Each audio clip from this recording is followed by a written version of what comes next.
Guide to the Collection. Museum of Exoplanetary Archaeology. New Toronto, Mars Colony 7.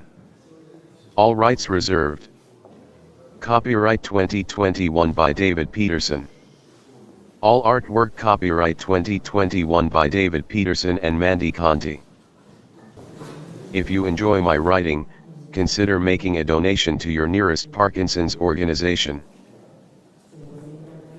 Partial funding for the permanent exhibition is provided by the Garibaldi Martian Trust. More.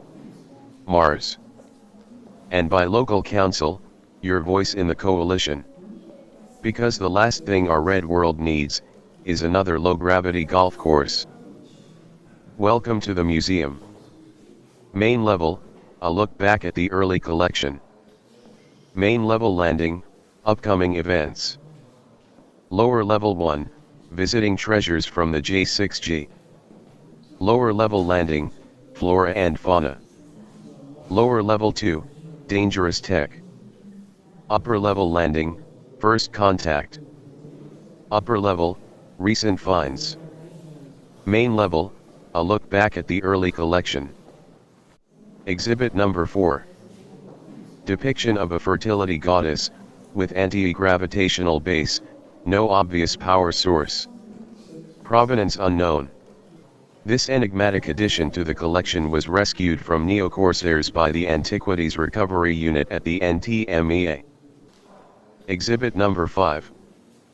Depiction of a unique organic find, collagenic plant tissue with similarities to Tetraodontidae and Hippocastaceae, discovered at Fibonacci Beach, Kepler 62e. Grand tentacles layer, circa 1.2 million local cycles BT. Exhibit number 6. Depiction of a component from an unknown device, tantalum substrate with tellurium plating, spontaneous photovoltaic conversion requires caution.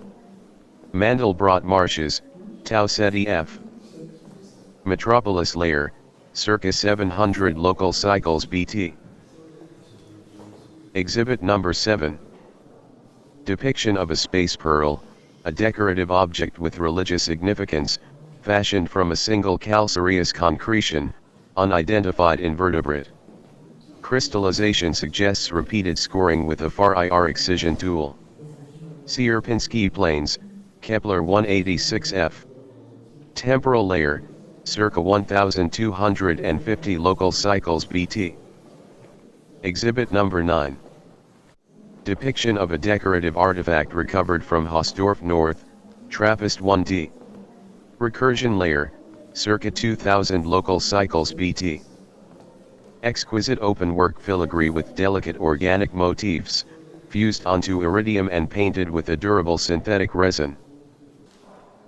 Exhibit number 10.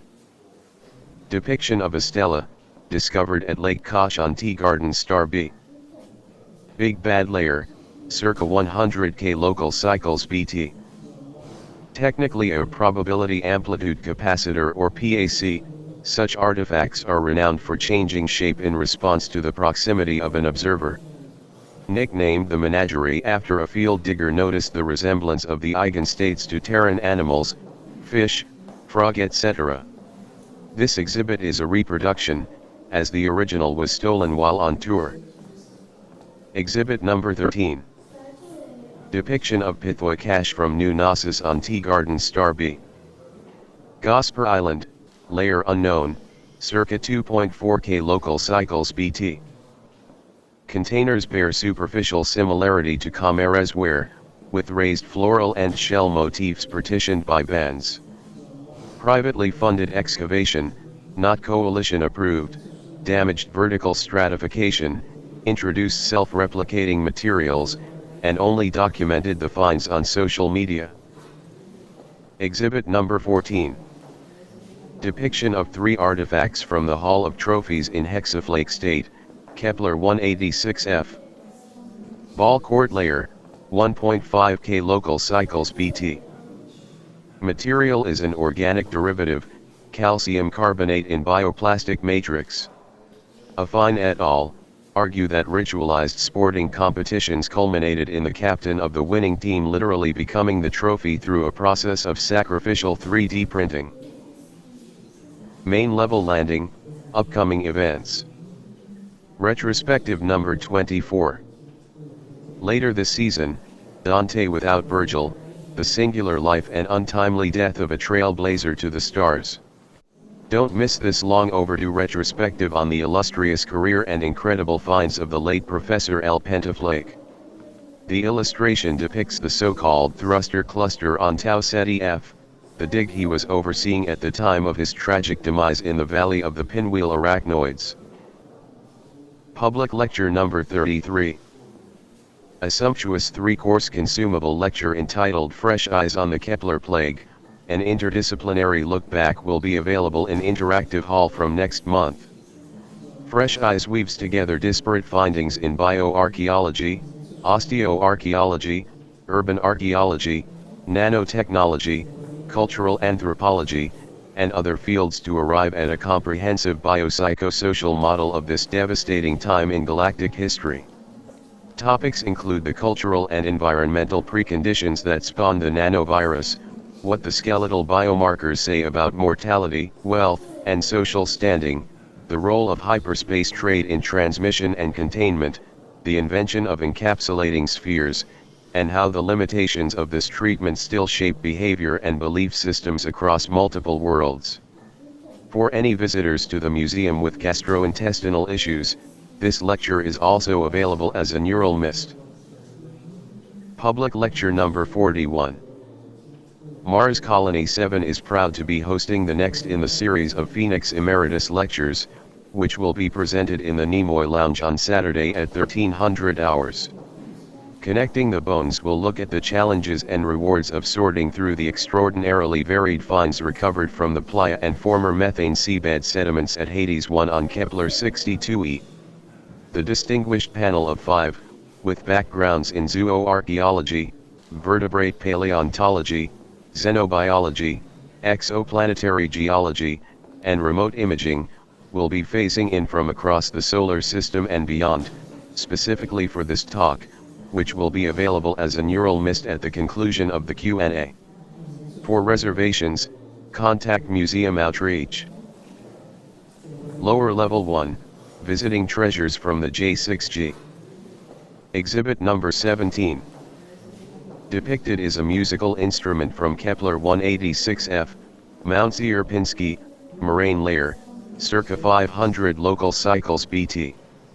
Designed for single use on ceremonial/religious occasions, the artifact is played by dropping it from a great height.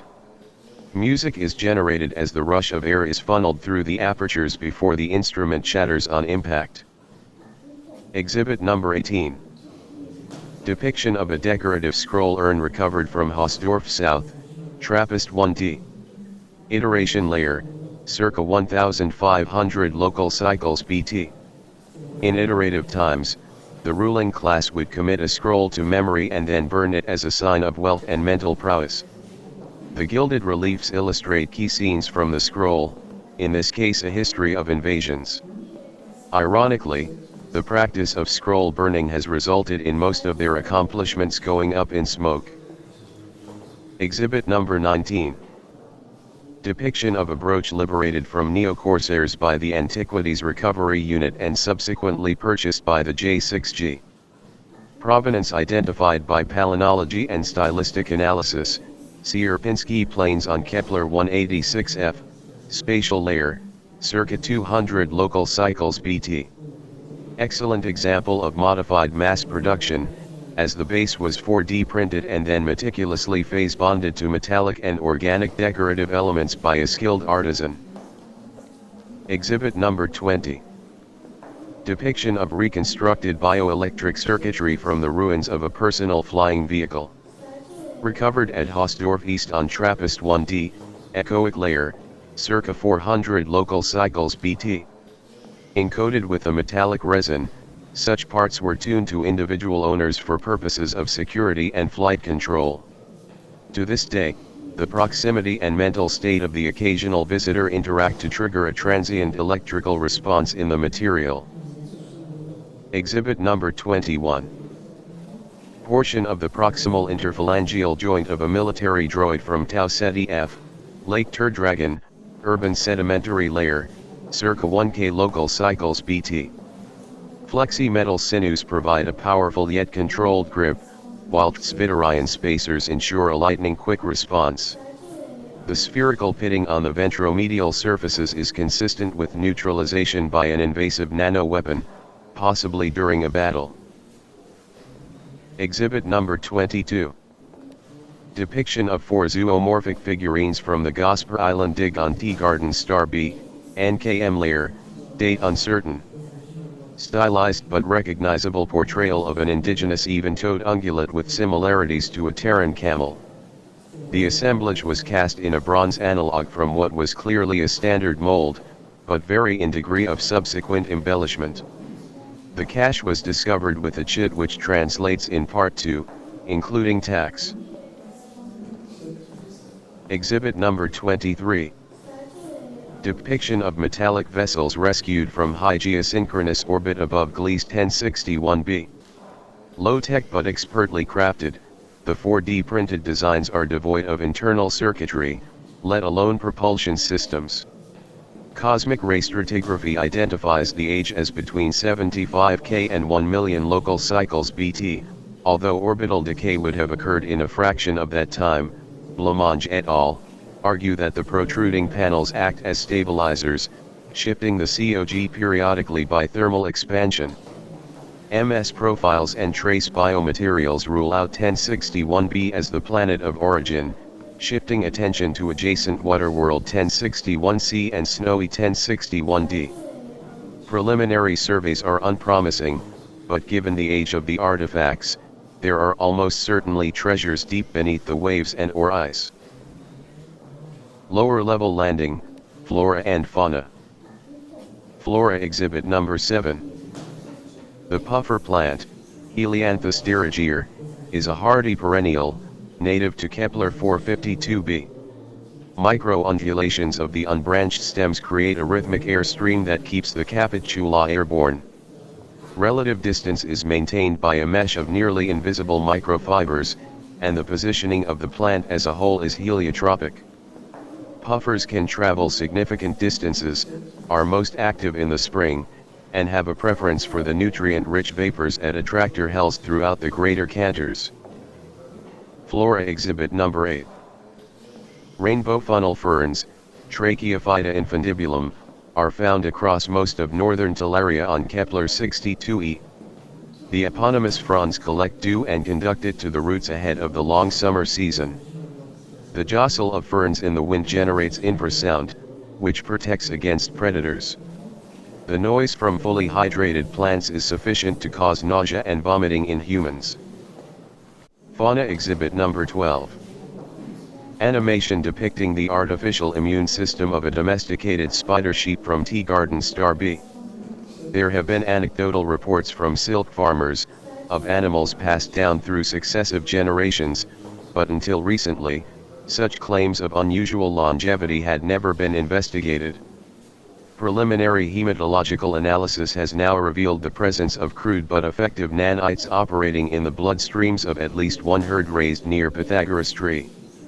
As shown here, the autonomous nanoparticles are programmed to identify neoplasms based on elevated nucleolin concentrations. They then organize into self-similar sheets that bind to the tumor surface, interrupting its blood supply. Neutralization of the threat triggers dissolution of the structure and a return to white blood cell emulation.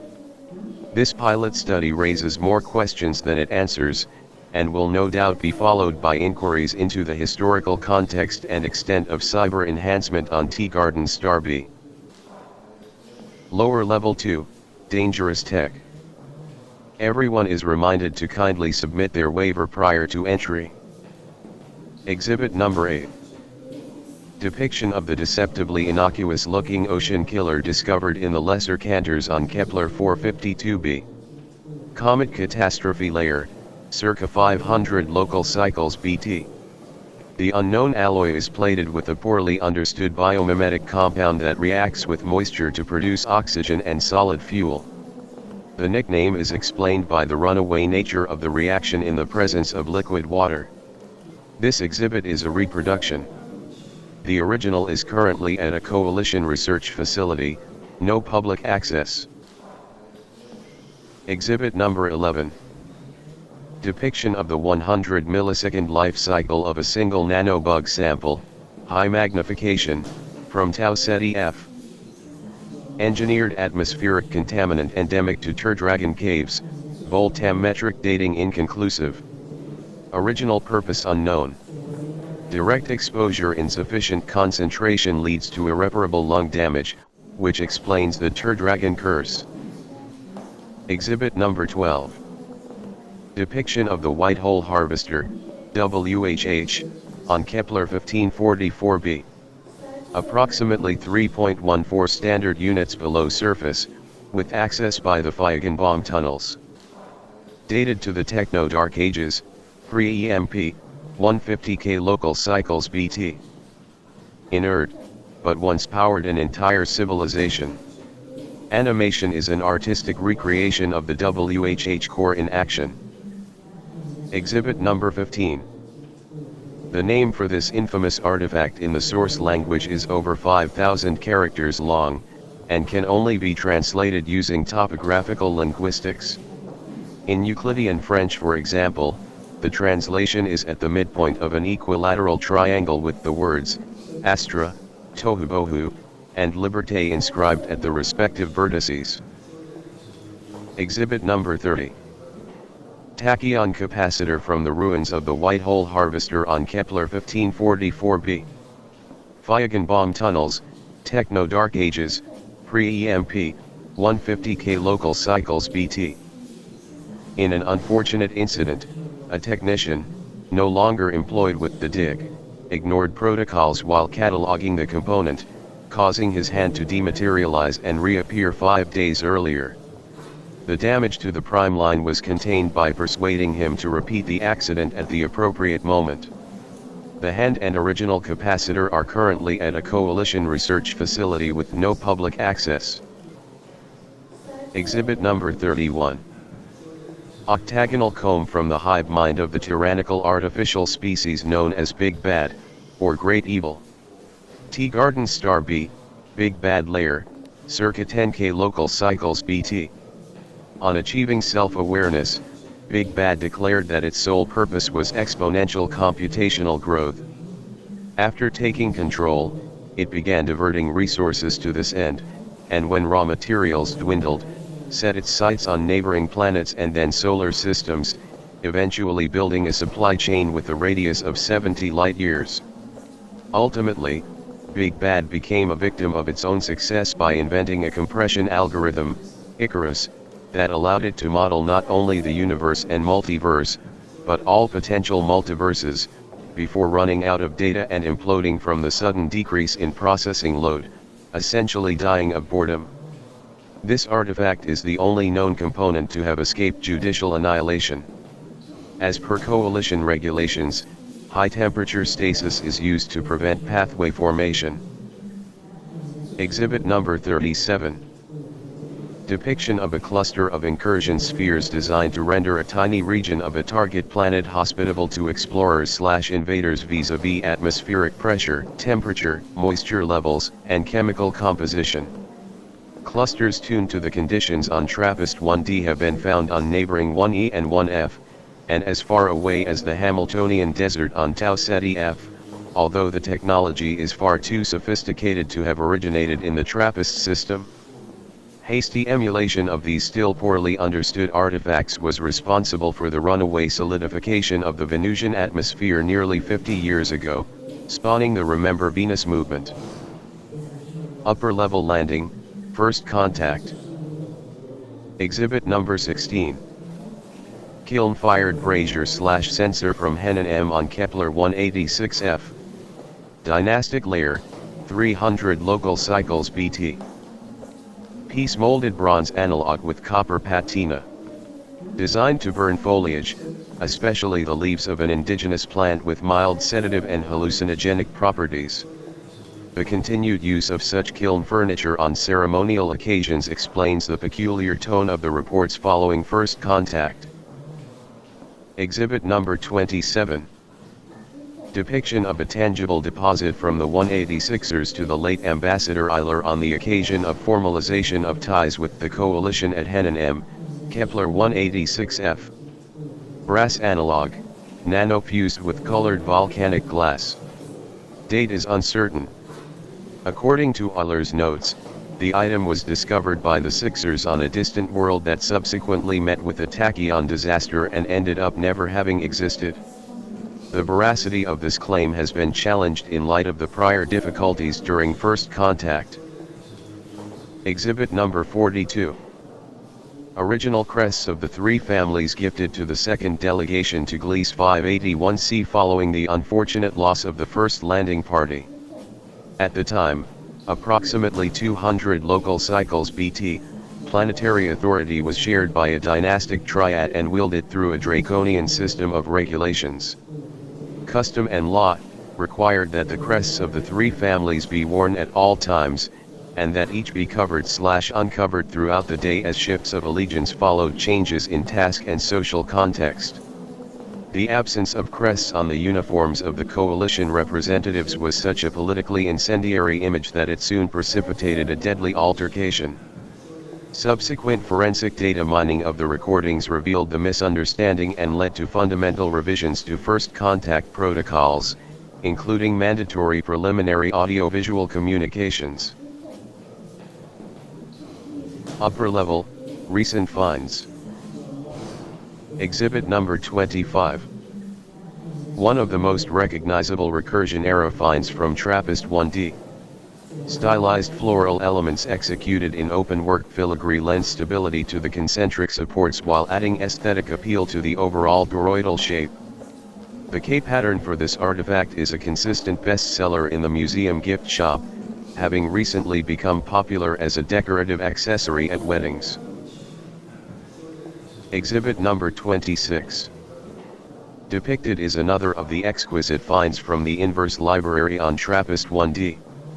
More than a millennium ago, the Hausdorff ruling family used these urns to store the ashes of scrolls that they destroyed after committing the contents to memory. Now these jewel-like containers represent all we know about this enigmatic culture, although attempts by various forensic teams to reconstitute the original documents are ongoing. Exhibit number 28. Head of the Ministry of Foreign Affairs, Thane Hive, Kepler 62e. Administrative vaults, circa 200 local cycles BT. Until only a few generations ago, all governmental posts in this hive were assigned for life. It was customary for the skull of the preceding official to be placed on prominent display in his former office to underscore continuity and tradition. This skull, the final in its series, was bequeathed to the museum by the Ministry of Culture following the dissolution of the hive mind during the latter half of the 5-millisecond war.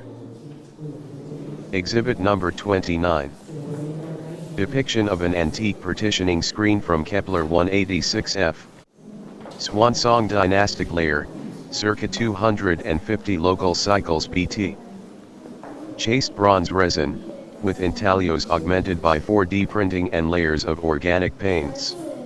Such screens function to separate lower officials, visitors, from higher officials, local administrators, during formal negotiations. The stylized design is reminiscent of the Imperial Guard bees, Lupus mellifera scutellata, which were trained to attack anyone who breached the etiquette of the meeting. Exhibit number 34. From the permanent collection. Depiction of a series of decorative containers from New Gnosis on Tea Garden Star B. Gosper Island, superficial layer, no earlier than 2K local cycles BT.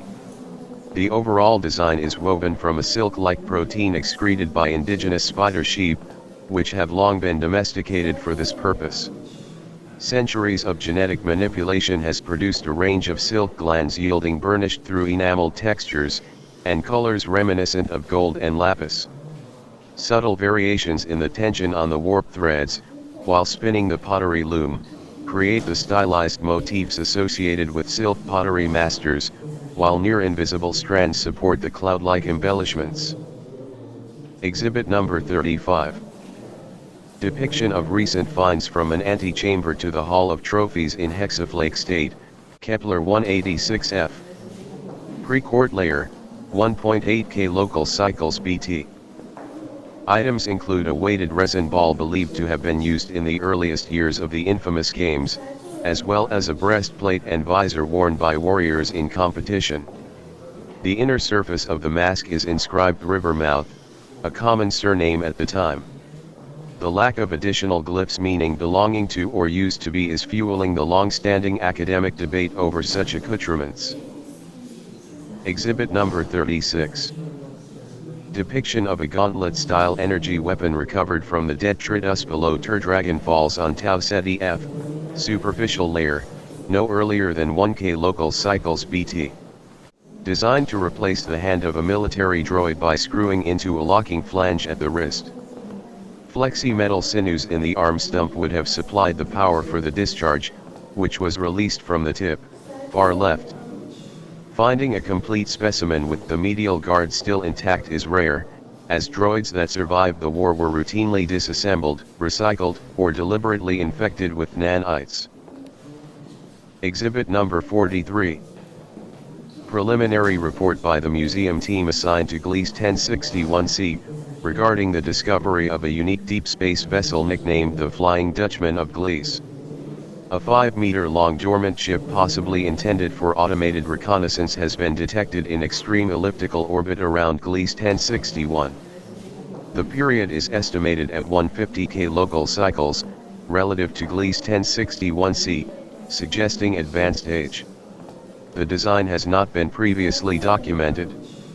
The hull is bereft of symbols linguistic or otherwise, and consists of treated glass with an estimated tensile strength approaching the theoretical upper limit of 17 gigapascals. Our remote probe matched the trajectory, gained access through a rear thruster, and returned a map of the interior, which consists of 7 triangular compartments in the stern, 5 in the midsection, 3 in the aft section, and a cockpit in the cone. There are 2 engine rooms, with connections to 5 access chambers. The technology is unfamiliar but clearly involves the generation, containment, and directional release of ultra-high frequency energy. The midsection houses 1 processing unit with 4 access chambers. The technology is baffling and the functionality unknown. Moving aft, we find another complex device and 2 connected antechambers, plus an adjacent cockpit equipped with static navigational displays. We are awaiting coalition authorization for retrieval and full-scale investigation of this unprecedented find. Thank you for visiting the Museum of Exoplanetary Archaeology, New Toronto, Mars Colony 7.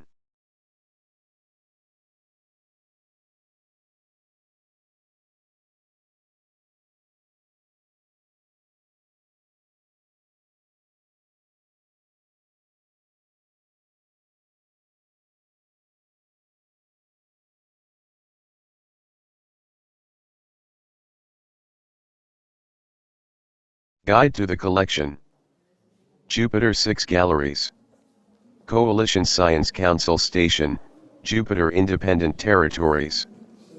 All rights reserved. Copyright 2021 by David Peterson. All artwork copyright 2021 by David Peterson and Mandy Conti.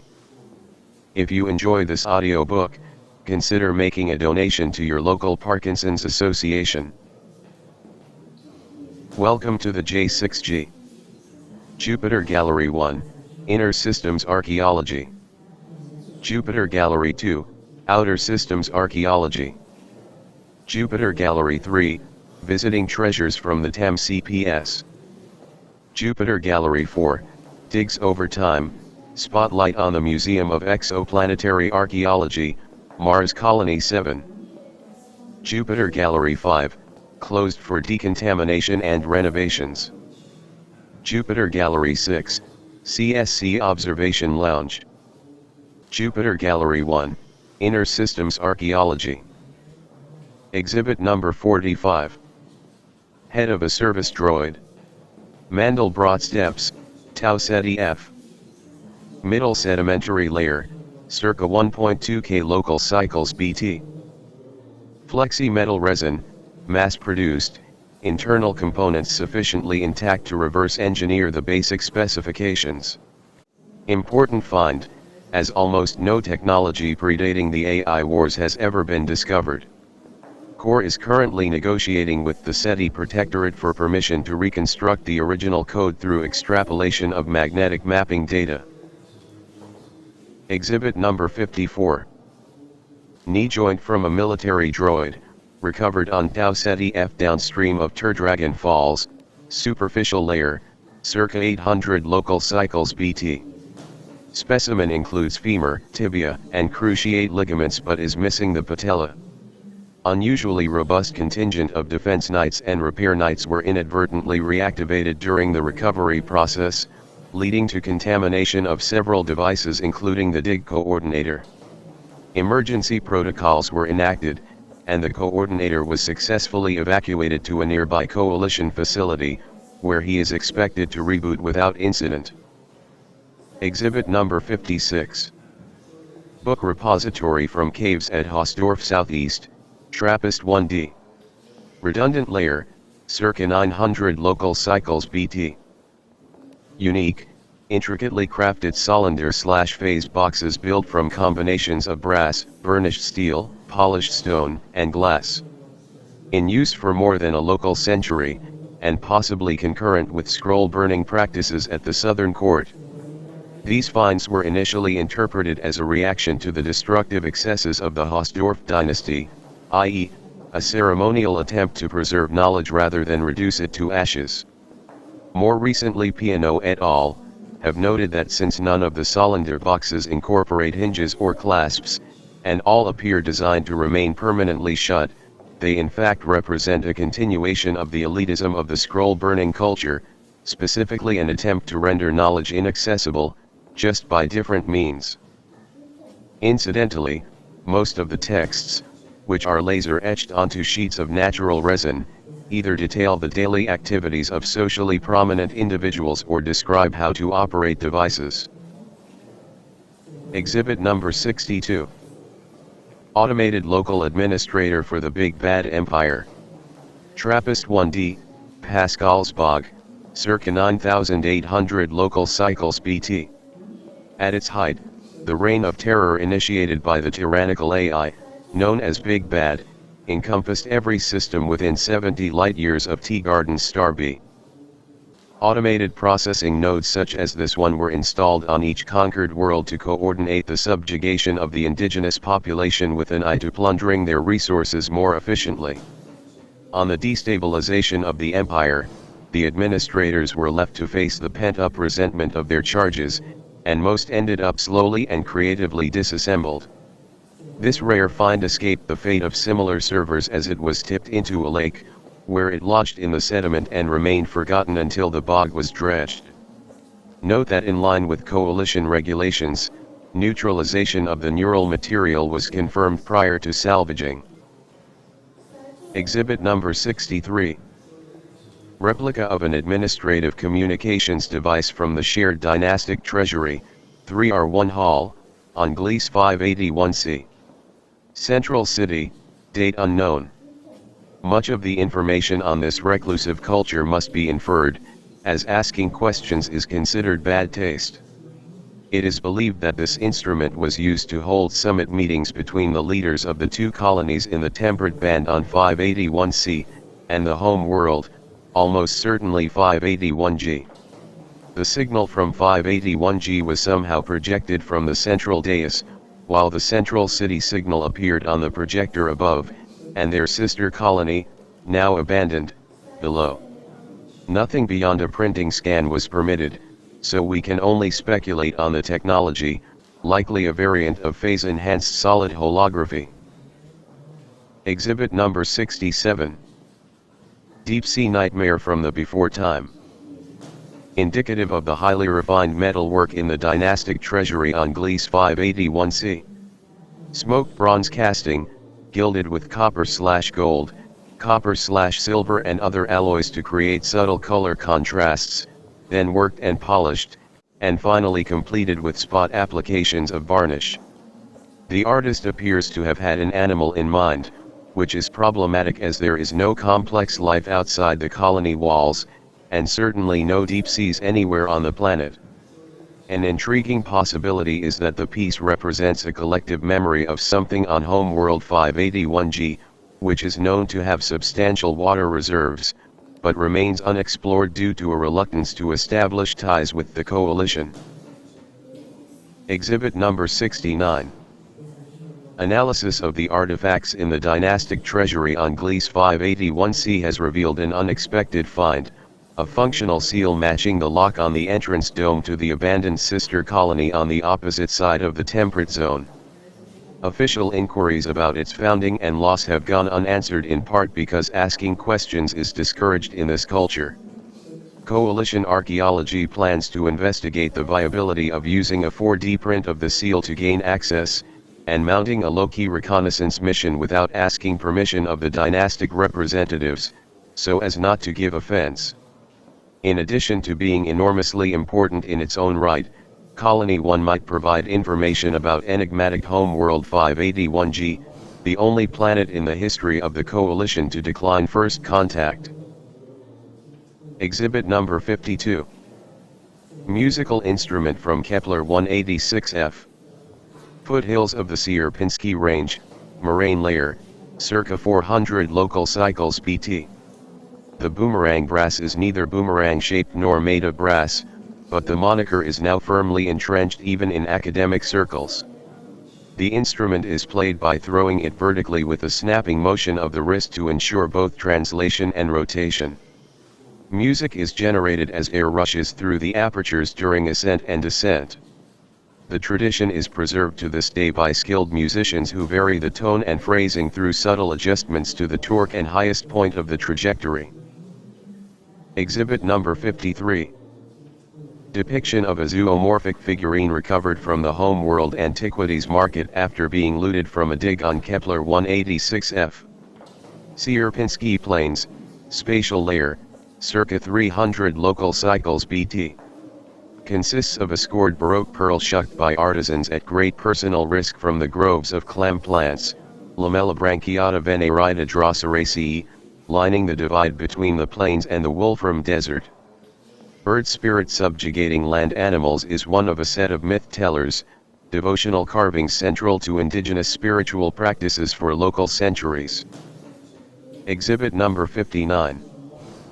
A Hall of Records has been discovered on distant Kepler 452b, southern coast of Von Koch Island, limited accessibility due to seismic activity and changes in sea level following the comet catastrophe.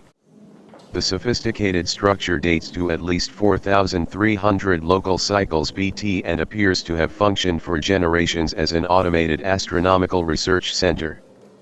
Further investigation is warranted, as the small percentage of storage elements that remain salvageable contain decades or perhaps centuries of observations related to meteorology, solar radiation, atmospheric chemistry, and other environmental conditions on several solar twins within a 1,500 light-year radius. Exhibit number 61. Depiction of an integrated sensor and transmitter retrieved on Earth from beneath the largest sarsen at Stonehenge. Manufactured at Kepler 452b, circa 4,287 local cycles bt. Among the surprises retrieved from the Hall of Records on Von Koch Island was an entry for a solar twin located in an astronomical nature reserve 1,500 light-years distant. According to the metadata, Sol 3, Earth, was fitted with a network of devices to monitor meteorological changes as well as solar radiation and atmospheric chemistry. The crude but effective phase tech effectively concealed the sensors and provided stable, pseudo-real-time communications for hundreds of Terran years. The chosen locations, Stonehenge, Mohenjo-Daro, Hau'aka Prieta, and Shandon Palace, suggest an interest in tracking the environmental impact of cultural development, and although much of the data is now irretrievable, what remains is an unexpected windfall for coalition historians, environmental researchers, and cultural anthropologists similarly engaged. Exhibit number 64. Depiction of an antique woven head covering worn by workers entering the Hive Council chambers on official business. Kepler 62e, Dane Hive Balds, circa 200 local cycles BT.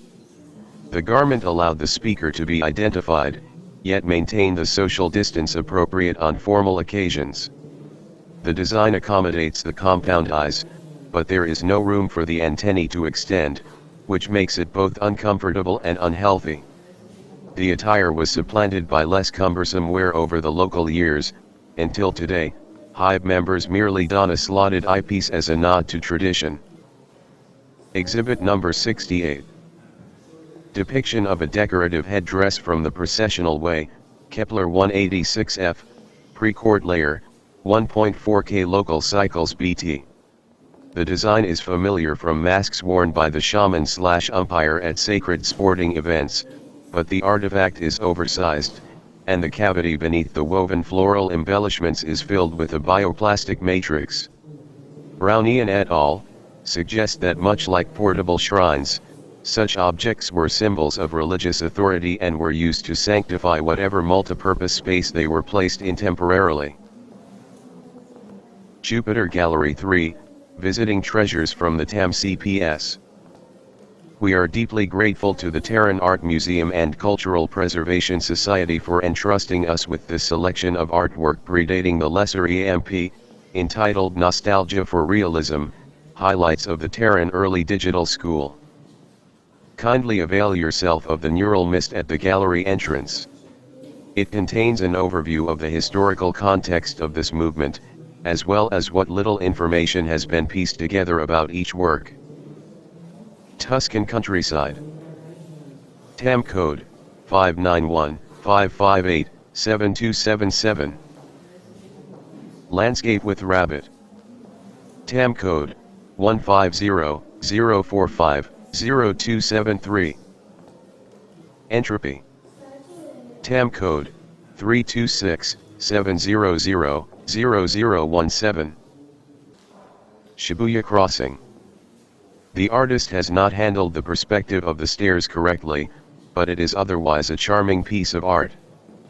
TAM code 409-308-2891. Seascape 1. There are many references to beach balls in early literature. Perhaps this is an illustration of one. TAM code 957-689-0763.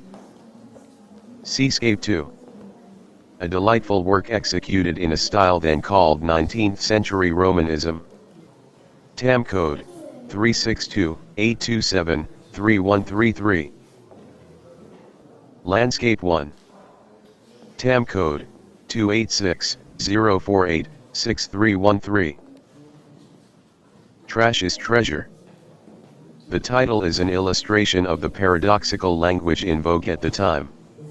For example, to talk trash meant to hold someone in high regard. TAM code 546-345-8051. Jupiter Gallery 4, Digs Over Time, Spotlight on the Museum of Exoplanetary Archaeology, Mars Colony 7.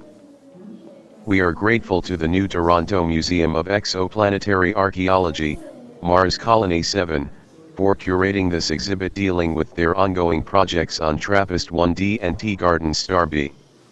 It shows how following the evidence can lead to unexpected connections with other worlds and even other systems. Exhibit number 47, TRAPPIST-1D.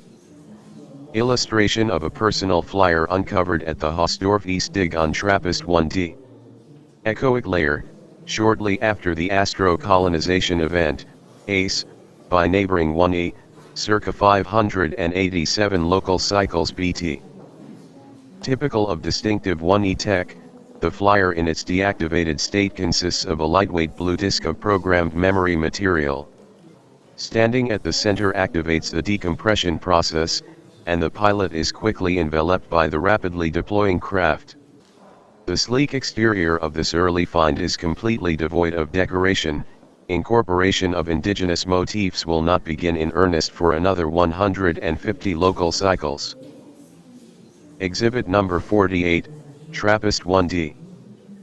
The Hausdorff East team on TRAPPIST 1D has reported the groundbreaking discovery of memory material capable of differentiating into a personal submersible craft. Echoic layer, circa 400 local cycles BT.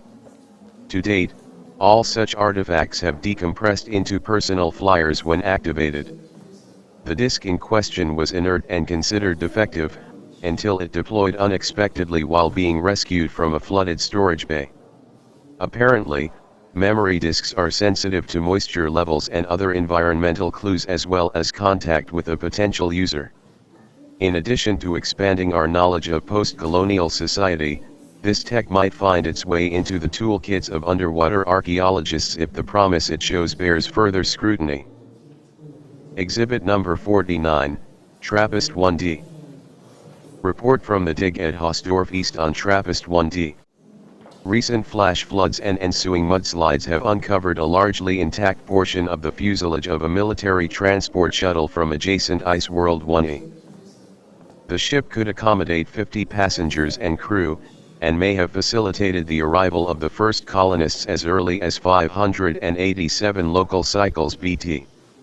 In any case, it was certainly part of a convoy of similar ships and larger administrative vessels, functioning as an orbital command center for the duration of the incursion process. Incidentally, the ruins contain sophisticated bioelectric circuitry perfectly matching an earlier find mistakenly attributed to the ubiquitous personal flying vehicles so prevalent about a century later. Exhibit number 70, TRAPPIST 1E. Long overshadowed by its more temperate sister planet, TRAPPIST 1E promises a wealth of high-technology finds for those willing to accept the manifold risks. With the completion of the automated cartographic project, it was decided to launch a landing drone from the research station in permanent orbit around 1D. An artificial cave on intolerably cold ice shelf, northern T-Squareland, was selected from a short list of locations with the highest industrial pollution count, but lowest viral load and radioactivity. The choice proved moderately successful, as a series of antechambers led into a storage facility with a variety of, now dysfunctional, seedling incubators. The cave walls date to 4,000 cycles BT and the horticultural equipment to 250 cycles BT, suggesting that one or more waves of stragglers from the cities took refuge here in the years after the collapse of the global culture. Further investigation is warranted. Exhibit number 71, Teegarden Star B. Altarpiece from a subterranean site on Teegarden Star B, Yegan Badlands, circa 500 local cycles BT. Discovered when a patch of ground crumbled beneath a spider shepherd, revealing a system of caves, some extensively reworked. This mixed media alabaster and wax silk artifact was clearly associated with the powerful but elusive cult of mysteries dedicated to the priests in blue, demigods with an extensive list of supernatural abilities. From the perspective of an interstellar archaeologist, the design suggests at least second-hand knowledge of a multi-passenger phased transport column or similar technology. Given that the 100 local millennia-old Pox Stela originated in the system, the possibility of a science-inspired religion must at least be considered. Exhibit number 72, Teegarden Star B. The recently discovered subterranean cave system in the Yegan Badlands is quickly becoming the most significant dig site on Teegarden Star B. Pictured here is a figurine illustrating the emergence of all from the center point, a familiar theme from Teegarden mythology. To the surprise of the survey team, both the material and coloration transform abruptly as a function of proximity to the observer, irrefutable evidence that we are dealing with that rarest of finds, a device, specifically a probability amplitude capacitor, dating back to first systems culture. Together with the tech-inspired design of the altarpiece in the Cave of the Cult of Mysteries, it would seem that this is a case of trash from an earlier, more scientifically adept civilization inspiring a cult of veneration within a different occupation layer at a much later date. Exhibit number 73, Tea Garden Star B. The Badlands Cave system recently discovered on Tea Garden Star B has become the find of the local decade, with the identification of a first systems repository, as unique as it is unexpected this far from their home world. Pictograms on the walls of the Cave of the Cult of Mysteries led investigators deep underground to the Holy of Holies, an artificial chamber constructed with an unknown, surgically precise technique that left razor-sharp edges and no signs of displaced soil. The most promising items recovered are a set of miniaturized phase engines, one small enough to be worn on the wrist. Although completely inactive, successful reverse engineering would revolutionize the transportation industry. Skeptics have wasted no time in pointing out that the POC figurine retrieved earlier from this site is dangerously unstable, and that what appears to be an inaccessible subterranean warehouse could easily turn out to be a purpose-built off-world hazardous waste skip. Exhibit number 74, Tea Garden Star B, TRAPPIST-1D, and TRAPPIST-1E. A disk of memory material has been recovered from the first systems repository in the Yegan Badlands on Tea Garden Star B. As with two similar devices studied on TRAPPIST-1D, the artifact responds to organic surface pressure by decompressing into a transport vehicle, in this case a slick model designed for high-speed surface travel. Team Manager's log: just when I thought that this project could not get any more exciting, we find a working Land Rover from an explorer's toolkit dating back nearly 100k local cycles. Furthermore, it is cut from the same technocloth as the personal flyer and submersible craft carried by colonists to TRAPPIST-1D from sister planet 1E. Which begs the question, how did a culture 27 light-years distant get their tentacles on similar first systems treasures? Is there a comparable repository of wonders somewhere under the nuclear winter on TRAPPIST-1E? Finds like this that build bridges between worlds and illuminate new avenues of investigation are what make my career so rewarding. Jupiter Gallery 5, closed for decontamination and renovations. We at the J6G would again like to extend our deepest sympathies to anyone involved in the unfortunate incident last local cycle. Our risk assessment team has redoubled its efforts to assure our visitors that their experience will be both stimulating and as safe as possible. Jupiter Gallery 6, SCS Observation Lounge. Bulletin 44 from the CSC 1061C Research Station. First positive news from the Global Seabed Initiative, headquartered on the Orbital Coalition facility at Gliese 1061C.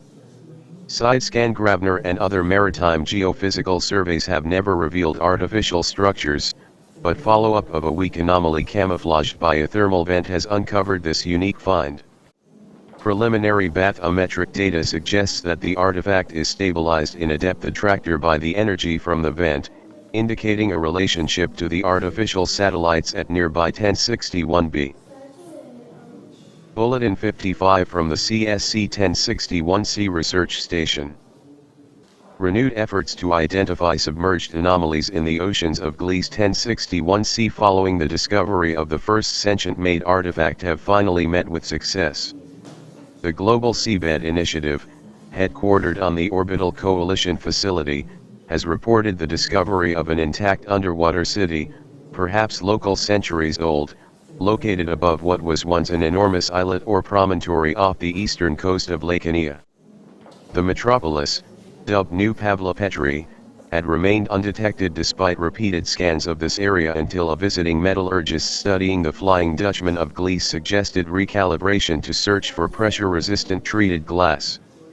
Initial surveys suggest the site is in fine condition, with no breaches, concretions, or damage from pitic analogs. No timeline for artifact recovery has been established, given the lack of apparent access ports and the threat of explosive compression. Bulletin 58 from the CSC 1061C Research Station. More positive results from the Orbital Coalition facility above Waterworld Gliese 1061C. Following the success of the Global Seabed Initiative in improving the sensitivity of their scans by recalibrating for tempered glass signatures, the interdisciplinary team turned its attention to IC1061D, which has so far yielded little of archaeological import. Depicted here is a high-altitude reconnaissance photograph of the entrance to a frozen cenote with what appears to be an artificial structure preserved beneath the ice. Although the colored stripes have an organic appearance, they more likely consist of the same material as the hull of the ship in eccentric orbit around Gliese, which was discovered earlier this local year as it approached perihelion. Bulletin 9 from the CSC Travel Department, Advisory Section. Plant storms on Kepler-62e are all too prevalent this year in the scrublands between the southern Tellurian jungle and the foothills of the Tellurian Range. These vicious attacks by carnivorous microecosystems begin when a PSA detects biochemical markers from sweat or blood, and orients towards the source. This triggers PSB to initiate a swirling motion with its vines, which has the effect of entangling and immobilizing the prey. Finally, PSC uses its sharp tendrils to breach the skin and deliver potent digestive enzymes. The best defense is to stay alert and be prepared. Using scent maskers, wearing protective clothing, and carrying an appropriate herbicide will reduce the risks, as will avoiding travel at dusk, and staying clear of scrub circles. Bulletin number 46 from the CSC Computational Department. Depiction of the most recent breakthrough by the computational branch of the Coalition Science Council. The FTL processor relies on a hybrid of two alien technologies. The synaptic elements are adapted from the incursion spheres first discovered in the Tau Ceti system nearly a Terran century ago. These have been integrated with an anarchy-dampening material retrieved by the Orbital Coalition facility at Gliese 1061C from the NAV unit of an ancient craft recently discovered in that system. This combination delivers pseudo-FTL computing speeds by identifying attractors within the domain of solutions, and only focusing resources there. The computational chair has released a statement outlining potential applications of the FTL processor, including activation of the dice furnace, an artifact that may someday revolutionize space travel. Activists opposed on principle to recursion sphere research are urged to keep an open mind. It has after all been nearly half a Terran century since the unfortunate incident on Venus. Bulletin number 50 from the CSC Computational Department and CSC Deep Space Exploration Department. Raw signal with adaptive correction from the automated scouting expedition to Kepler-1606b. Promising first images reveal an ocean and significant artificial embellishment of the adjacent coastline, hinting at an advanced civilization. Yet the complete absence of power signatures must be disheartening, especially to the tertiary system responsible under the DICE rules for meeting the unprecedented fuel requirements of this controversial project. Will any trace of the signal that so galvanized the scientific community and polarized meta-environmentalists come to light? Bulletin number 60 from the CSC Deep Space Exploration Department. Depiction of the feed from an automated probe to the Boyajian system, nearly 1,500 light-years distant. The objective of the mission is to determine once and for all whether the enigmatic light curve from this otherwise unextraordinary F-type star is due to a Dyson sphere or merely a singular comet cluster or other natural phenomenon. The probe has revealed an unexpected answer. The dips are caused by the close orbit transit of an enormous volume of artificial debris, possibly the wreckage from an energy-harvesting megastructure. The presence of this ultralight alloy, which has yet to be identified, solves the riddle of the light signature, but raises questions about who the builders were, where they are now, and how one of the engineering marvels of the galaxy ended its days as swirling shards and dust. Bulletin number 51 from the CSC Computational Department. Inside the DICE furnace behind the recent unprecedented mission to Kepler-1606b, a planet nearly one-third as distant as any ever visited under Coalition authority. DICE, which stands for Deeply Interdimensional Causality Engineering, is a means of manipulating the trajectory of local reality through the multiverses in such a way as to make the existence of a probe or other object inevitable at the selected space-time coordinates. In effect, history is rewritten at the exploration site, with the deck now stacked to select for the presence of a coalition craft where and when it is needed, without the need for antiquated space travel. DICE is not without its detractors, who argue that the fallout from such probability meddling could have catastrophic long-term effects. More practically minded meta-conservationists focus on the need to sacrifice a planet-sized mass to meet the energy requirements of a trip such as the expedition to Kepler 1606b, and the sad truth that the burden of system destabilization always seems to fall on the tertiary coalition members, rather than the inner worlds, who are the first to reap the technological benefits from first contact. Bulletin number 65 from the SCS Outreach Department. This Friday at 1900 hours in the Observation Lounge, the SCS and J6G are co-hosting a lecture entitled, The Mystery of the Vanishing First Systems. Our speaker, Professor Ptolemy Lichtenberg, has a background in archaeology and cultural anthropology, and has built his career studying the advanced interstellar civilization that once colonized this corner of the galaxy. Afterwards, there will be a panel discussion with contributions by a CSC rep as well as a professor of improbability, and a causality engineer from the Peel Research Station. Don't miss what promises to be a stimulating evening. Photo credit, view from the entrance to the Feigenbaum tunnels, Kepler 1544b, archives of the Museum of Exoplanetary Archaeology. Bulletin number 66 from the CSC Travel Department. Artist's impression of one of the most iconic scenes in the known systems, and certainly a must-see for anyone planning a visit to Kepler 1544b. The technology behind this artificial wonder dates back to the mysterious first systems, which means that the platforms that survived the great EMP had quietly greeted millennia of sunrises before any of the civilizations now represented in the coalition had left their cradle. Thank you for visiting the Jupiter 6 galleries. Coalition Science Council Station, Jupiter Independent Territories.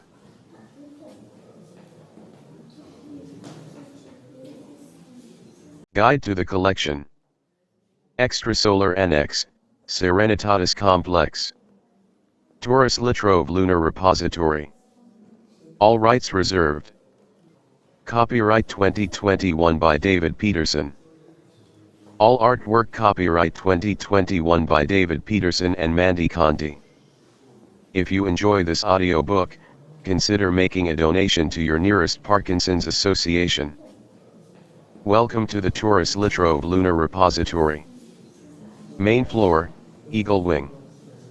Main floor, Falcon Wing, Library services opening soon. Second floor, Orion Wing. Second floor, Aquarius Wing. Third floor, Antares Wing. Third floor, Intrepid Wing, Observation Deck/Beer Garden coming soon. B1, Endeavour Wing. B1, Odyssey Wing, Cafeteria/Gift Shop opening soon. Main floor, Eagle Wing. Exhibit number 76. Entrance to the Palace Complex in long-abandoned Colony 2 on Gliese 581c, looking back towards the shattered Biodome and the Red Dwarf at sunset. The overall layout and materials are similar to those in bustling Colony 1, although the ubiquity of the tetrahedron is replaced by that of the sphere, and the exposed surfaces appear to have petrified. Dating is uncertain, and there is no indication of whether abandonment was gradual or precipitated by sudden calamity. Should be interesting days ahead if there is a corresponding hall of records inside. Exhibit number 77. Analysis of the abandoned colony on Gliese 581c continues to highlight the distinctiveness of this forgotten culture. The architecture as a whole is characterized by a charming playfulness at odds with the sword-edged pragmatism so typical of the surviving outpost. The dusty streets feel somehow livelier despite the lack of life, spilling over as they do with artistic adornment. A fine example is the magnificent piece depicted here, which dominates the approach to the palace. And although the layout is quite similar to that at Colony 1, these ruins contain a much larger library, which appears to be largely intact. What a promising find! Exhibit number 78. Research continues at the Colony 2 ruins in the temperate zone on Gliese 581c. Depicted here is one of many statues dotting the alcoves of the library complex in the main square. The metallic substrate has been meticulously incised with a programmed etching tool, creating a deceptively delicate appearance at odds with its advanced age, at least several local millennia. Intriguingly, the pattern of voids is not unlike the negative of a primitive laser diffraction pattern, which means that the artifact may turn out to be an aesthetically pleasing information storage device. Exhibit number 79. Exploration of a control room adjacent to the palace complex has yielded two interesting finds. The floors below ground contain power generation equipment designed to take advantage of the considerable thermal gradient between the bright side and dark side of this tidally locked world. The floors above are occupied with the communications equipment depicted here. The design is unfamiliar and appears to incorporate local tech, plus components from at least two other worlds. We are awaiting the analysis of the raw scans with interest. Exhibit number 80. Depicted is a virtual simulation of an extraction node designed using the parameters of the thermoelectric generator discovered underneath Colony 2 on Gliese 581c. The energy needs of the settlement were more than met by the Seebeck generator, which straddled both sides of the temperate zone, and converted the thermal gradient between the light and dark sides into electromagnetic radiation. The design, which has essentially no moving parts, is as elegant as it is efficient. Exhibit number 81. Analysis of the hybrid communications device discovered in the ruins of Colony 2 on Gliese 581c has established a connection to technology from the Tau Ceti system. Professor Pentaflake, manager of digs for Tau Ceti F, has provided this image of a bioelectric field shaper, retrieved from Mount McCoy, middle sedimentary layer, circa 1.2 K local cycles BT. Despite its age, this device is remarkably similar to contemporary psychomechanical instruments in its use of modulated EM radiation to entrain and enhance affective or cognitive baselines. The integration of such equipment with an extrasolar transceiver is unique in the archaeological record, and begs the question, what were the engineers at Colony 2 up to with their design? Main floor, Falcon Wing, library services opening soon. Second floor, Orion Wing. Exhibit number 75. In an impressive display of experimental archaeology, the Dragon Falls team on Tau Ceti F has successfully activated a service droid designed from middle sedimentary layer components, circa 1.2 K local cycles BT. They hope to infer the original scope of activities from the unit's behavior and range of motion. For safety reasons, the fully revived experimental droid, Fred, only incorporates standard off-world control algorithms, and all of Fred's reference parts predate the AI wars. Exhibit number 82. The reconnaissance team is continuing with the daunting task of cataloging the literature found in the ruins of Colony 2 on Gliese 581c. This culture was evidently as expressive, as the Colony 1 populace is taciturn. Their preferred medium was holographic etching, which they applied to virtually every exposed surface, including purpose-built statuary such as this delightful piece from the library alcove. Surface layer, circa 85 K local cycles BT. Compounding the challenge for the researchers are the difficulties with translation. It is clear that the language consists of geometric ideograms, primarily hexagrams, with a superficial similarity to Western Zobronze script, but the dearth of punctuation or grammatical particles means that in the absence of a viable conversion matrix, solutions based on internal logic must be considered specious. Given the ongoing territoriality dispute, assistance from Colony 1 is not likely to be forthcoming. Exhibit number 83.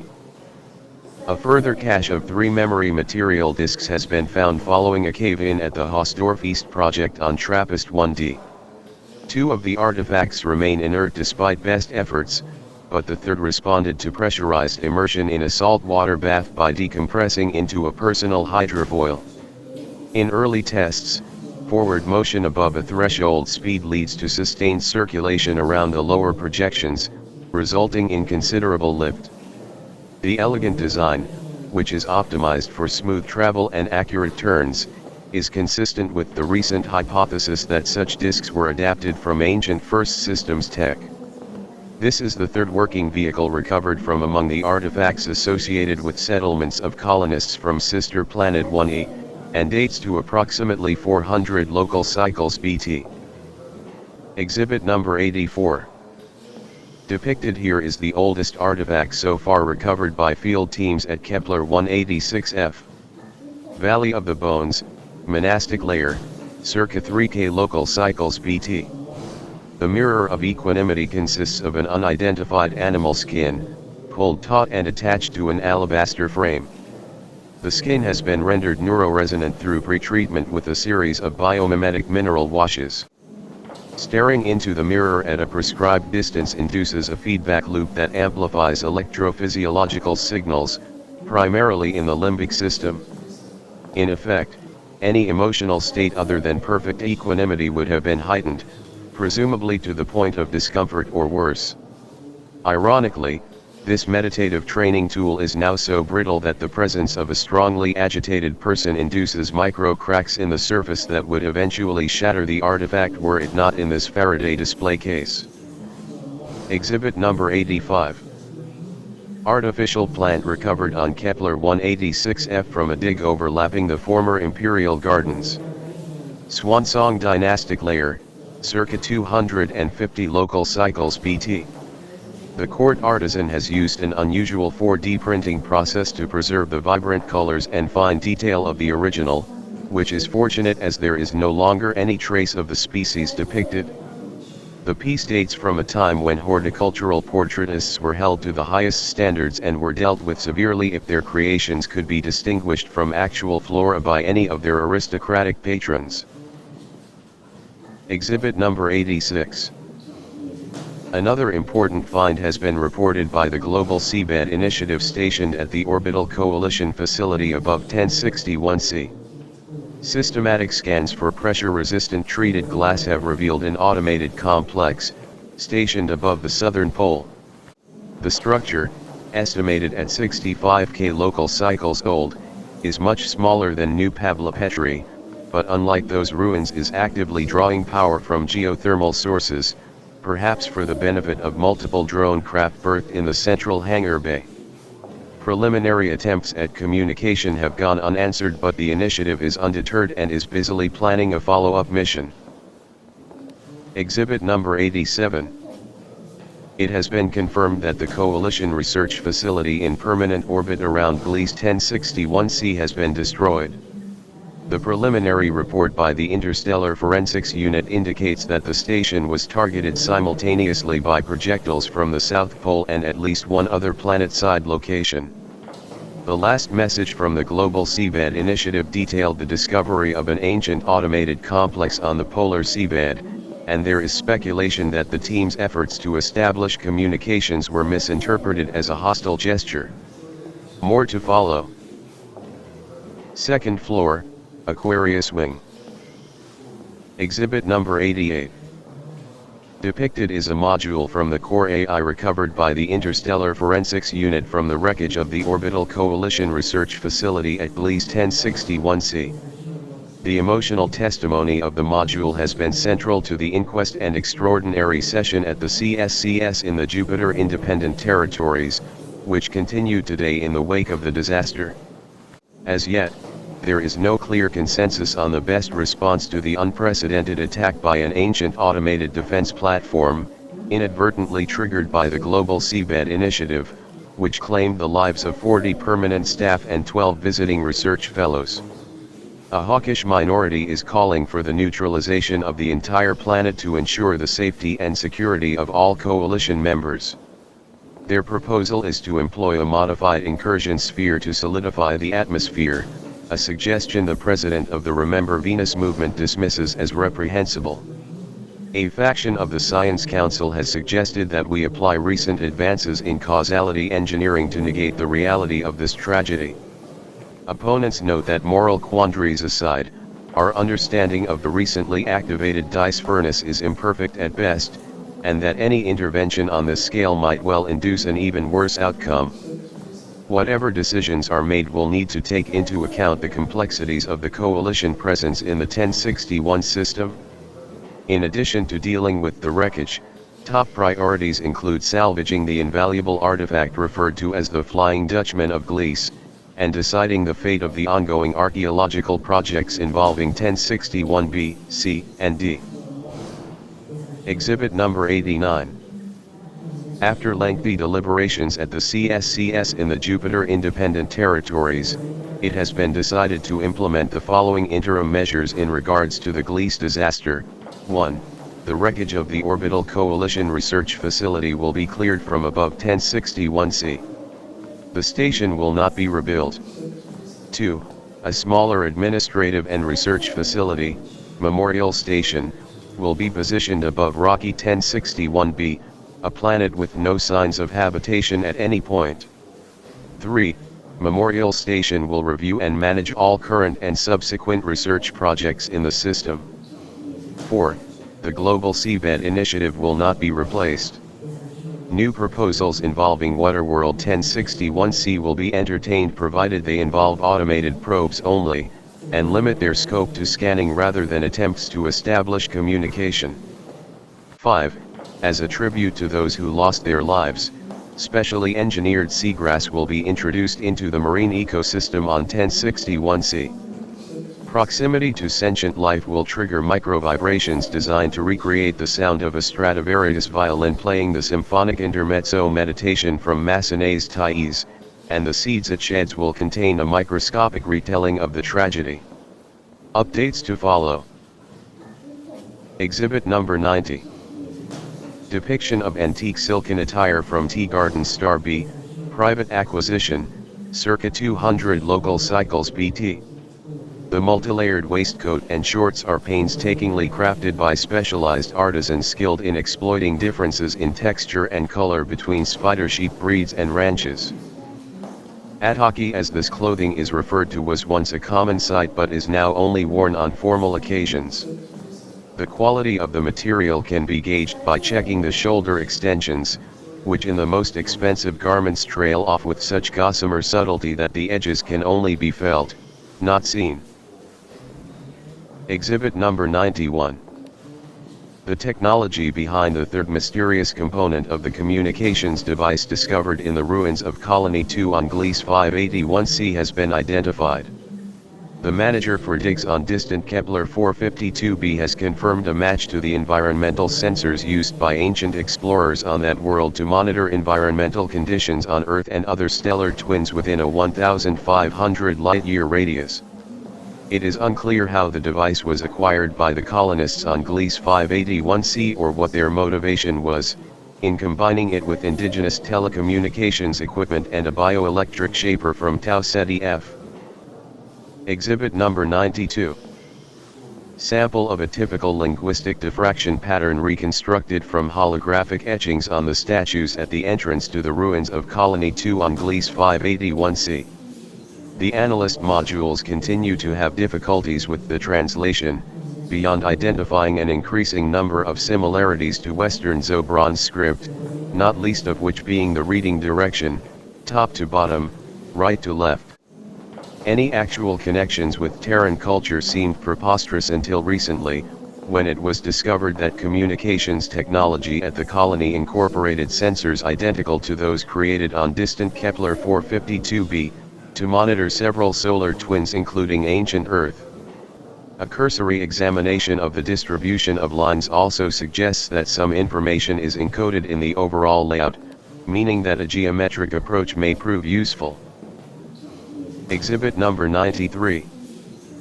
Professor Pentaflake, manager of archaeological projects on Tau Ceti F, as proposed. The following tentative translation for the first phrase of Wisdom of Colony 2, is working title for the collection of holographic etchings on the statues at the entrance to the ruins on Gliese 581C. The professor has used a proprietary algorithm incorporating topographical linguistics, specifically Euclidean English. In this subjective technique normally reserved for deciphering first systems writings, the meaning is intuited by imagining the intersection of three precursor translations corresponding to the vertices of an equilateral triangle. It is unclear why he has embedded a mandala, although it is likely intended to guide the reader's focus to the center point. There is no consensus regarding the fidelity of this translation, although his effort is garnering considerable attention in academic circles. Exhibit number 94. Depiction of the figure of a monk in a posture of supplication. Kepler 186f, Valley of the Bones, acquired locally, circa 200 local cycles BT.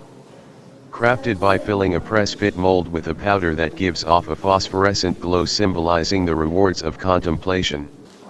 The monks are known as masters of minerals, and some believe that in addition to folk art, they apply their skills to crafting potions for eternal youth, a rumor fueled by the considerable lifespan of the indigenous population. Many of independent means have ventured into the Valley of the Bones in search of this prize, and not all leave, at least in one piece. Adventurers would be wise to remember that the monks are also known as masters of munitions. Exhibit number 95. A team scouting the southern hemisphere of Kepler 62e for paleontological evidence has discovered a cliff face inscribed with a variety of geometric designs. Sites of archaeological interest outside the Thane domain far to the north are rare, and it is implausible that the hive would be associated with decorative stonework of any kind, let alone on this scale. Given the unusual nature of the find and the size of the adjacent cave system, a request for allocation of additional resources seems warranted. Third floor, Antares Wing. Exhibit number 96. A cursory sweep of the area near the cliffside on which rock art was recently discovered has revealed this sophisticated embellishment of the entrance to a cave system. The material is an inherently adhesive resin with at least several thousand local cycles of wear. It is unclear whether the subject is purely imaginary or the realistic portrayal of an actual species. A request has been made to our ambassador to the hive for further information, although we are not expecting miracles as workers never initiate conversation and only reply to yes/no questions. Exhibit number 97. Depiction of a bone-aged hide skinner from the Stoneflint tar pits on Kepler 62e, circa 1.1 million local cycles BT. This well-preserved multi-component tool, the first of its kind to be catalogued here, was created by threading twisted sinews through the carpus and other bones from the extremities of a large reptile. The pressing question is who was responsible for crafting this tool. Lack of context makes identifying even the species of the user a challenge, although a crude size estimate may be possible assuming the artifact was designed for a hand, claw, or tentacle. Exhibit number 98. Boneyard next to the Stoneflint tar pits on Kepler 62e. Exhibit number 99. On the strength of our recent reports, CC has declared the cliff face with decorative stonework, and the adjacent cave system, sites of archaeological interest, and is dispatching a research team and full toolkit. In the meantime, we have been granted permission to examine but not enter the interior of the most accessible caves. Depicted here is the vestibule adjacent to the striking portrait of an unknown species. The technology is as unfamiliar as it is unexpected, and bears no similarity to any hive finds previously catalogued in the northern hemisphere. Given that the dimensions of the bottom of the polygonal enclosure match the width of the cylindrical support, it is tempting to speculate that we are looking at some sort of maglev transport system, but confirmation will have to wait until the project is officially opened. Exhibit number 100. Transcribed here is Professor Pentaflake's translation of the second stanza from a work he is tentatively referring to as Wisdom of Colony 2. The source text, which was discovered encoded as a diffraction pattern in the statues at the entrance to the ruins on Gliese 581c, has so far resisted conventional linguistic analysis. The professor's approach is to translate into Euclidean English, a technique normally reserved solely for material from the ancient First Systems culture. The result has an undeniable aesthetic appeal, particularly when illustrated with his trademark mandalas, but must be considered speculative at best until the difficulties with the syntax of the original are better understood. Exhibit number 101. Artist's impression of how the communications equipment in the ruins at Gliese 581c may have looked while operating. The report from the coalition technicians indicates that the sophisticated instrument worked by seamlessly combining modules from three distinct technological cultures. 1. A transceiver, manufactured by the race of wildlife explorers on Kepler 452b, tapped into the data stream flowing between ancient Earth and that distant planet. 2. A bioelectric shaper somehow acquired from Tau Ceti F modulated this information, for the purpose of superimposing a layer of pseudo-real-time cognitive profiles. 3. Indigenous tech then converted the raw phase bits into phased qubits to take advantage of quantum entanglement before finally returning the packaged signal to the grid. An engineering marvel by any standards, and no doubt a thing of beauty to behold. But what exactly was the intended effect? And was it a success? Exhibit number 102. Another unusual artifact from the dynastic repository at Colony 1 on Gliese 581c. The description reads: gift from the people of, indecipherable, on the occasion of the establishment of diplomatic ties following contact and cultural exchange through the medium of your miraculous mind machine. As is becoming depressingly common, the reticence of our hosts leaves us to find our own answers to the questions raised by this exquisite object. Can the source system be identified? Possibly, if further analysis matches the materials or design to a planet in the Kepler 452b stellar database. Given that the term mind machine is no doubt a reference to the communications device from the ruins at Colony 2, did Colony 1 have their own version? Doubtful. Or was this pillaged from the ruins of their sister colony at a later date? More likely. Another intriguing possibility is that Colony 1 misrepresented themselves as the originators of the signal while both settlements were still occupied. If so, this could be the first tangible evidence for a state of discord existing prior to whatever eventually left only one group standing. Exhibit number 103. Scene of a phase coil accident, discovered by a landscape survey team on Kepler 452b. As every spacefaring civilization eventually learns, sights such as this are inevitable in the interval between the invention of phase travel and the realization that the equations only stabilize after folding in the Pauli exclusion principle, the origin, incidentally, of the phrase phasing with pep. Dating this particular incident is not straightforward. Metallurgic analysis indicates weathering for not more than 2,000 local cycles BT, no doubt considerably less given the proximity of the lower portion of the coil to the eroded cliff face. Yet more than 5,000 local cycles ago, an advanced race of indigenous explorers was already seeding the Earth and other solar twins with meteorological sensors using this same technology. It had been thought that their voices were silenced by the comparatively recent comet catastrophe, but there are clearly more threads to the story to be unraveled. Third floor, Intrepid Wing, observation deck/beer garden coming soon. Scheduled to open for Earthrise on the Lunar New Year. A Chinese buffet will be provided. Please book well in advance. B1, Endeavour Wing.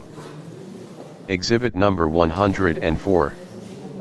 Spectator seating along the processional avenue of sacred sports, Kepler 186f, late ball court layer, circa 1.2 K local cycles BT. Specular hematite mosaic, now fully restored in anticipation of the upcoming transition to public access. Supporting lattice shows evidence of electrical work, including speakers positioned behind the eyes, presumably to provide sound effects or commentary.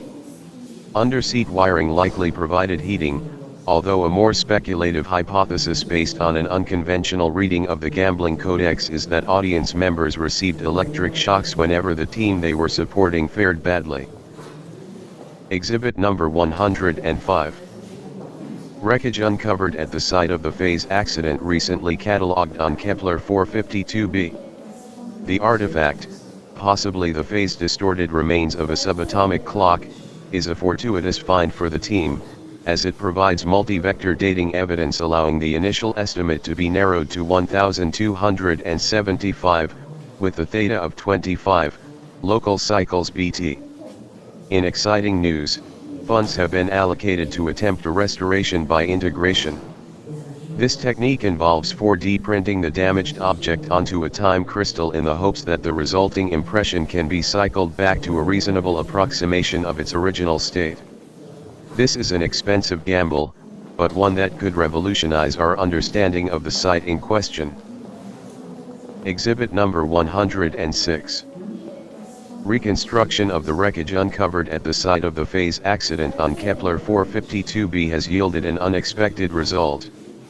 Restoration has revealed the artifact to be the control unit for an incursion sphere, technology that coalition scientists have been attempting to reverse engineer unsuccessfully for standard decades. As most readers are aware, incursion spheres, which have been catalogued on multiple worlds, were designed in the distant past by an unidentified race as a tool to align environmental parameters with those of a source planet, presumably as a prelude to colonization or invasion. The discovery of this controller, the first of its kind, raises several intriguing questions. Why would anyone with access to such advanced equipment make such a rudimentary mistake as phasing without safety precautions? Do the spheres originate on this planet, and were they created by the same race of explorers who seeded ancient Earth, and other solar twins, with a network of sensors for monitoring long-term meteorological changes? It had been assumed that the motivation for their project was pure research, but perhaps they had more aggressive intentions, which for whatever reason, did not come to fruition. Further research is needed. Exhibit number 107. One of a series of abandoned ziggurats spaced within laser sighting distance of each other along the coastline of New Gondwanaland on Kepler 62e, circa 6000 local cycles BT. Analysis of the design, materials, and usage is in progress. Shown also is a 4D printed replica of a standing paddle boat discovered inside one of the otherwise empty antechambers. Genetic results indicate that it is constructed from the bones of a single unidentified marine vertebrate.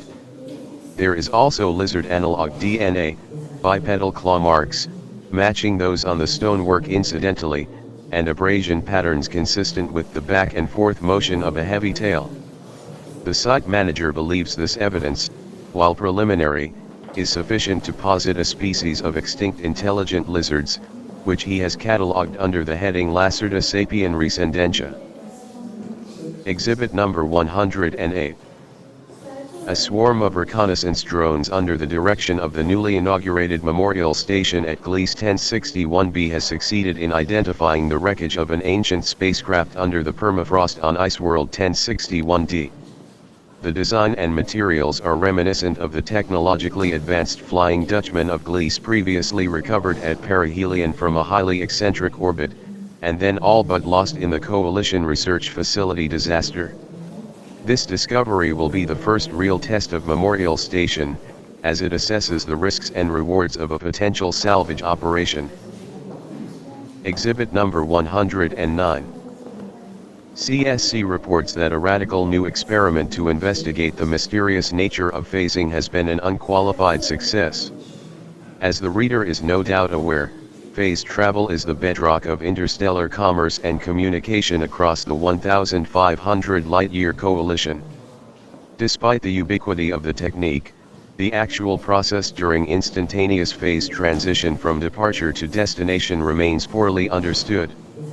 In this project, the power of the controversial dice furnace to entrain multiverses was harnessed, allowing a specially designed probe to phase travel both before and at a specified time simultaneously. The resulting recording window was sufficient to capture the stunning image depicted here.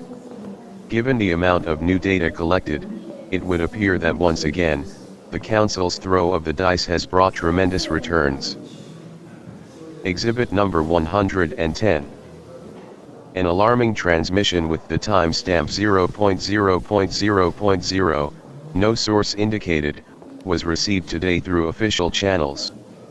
The video signal depicts an unknown species, with a still image from the recent CSC phase space experiment visible in the background.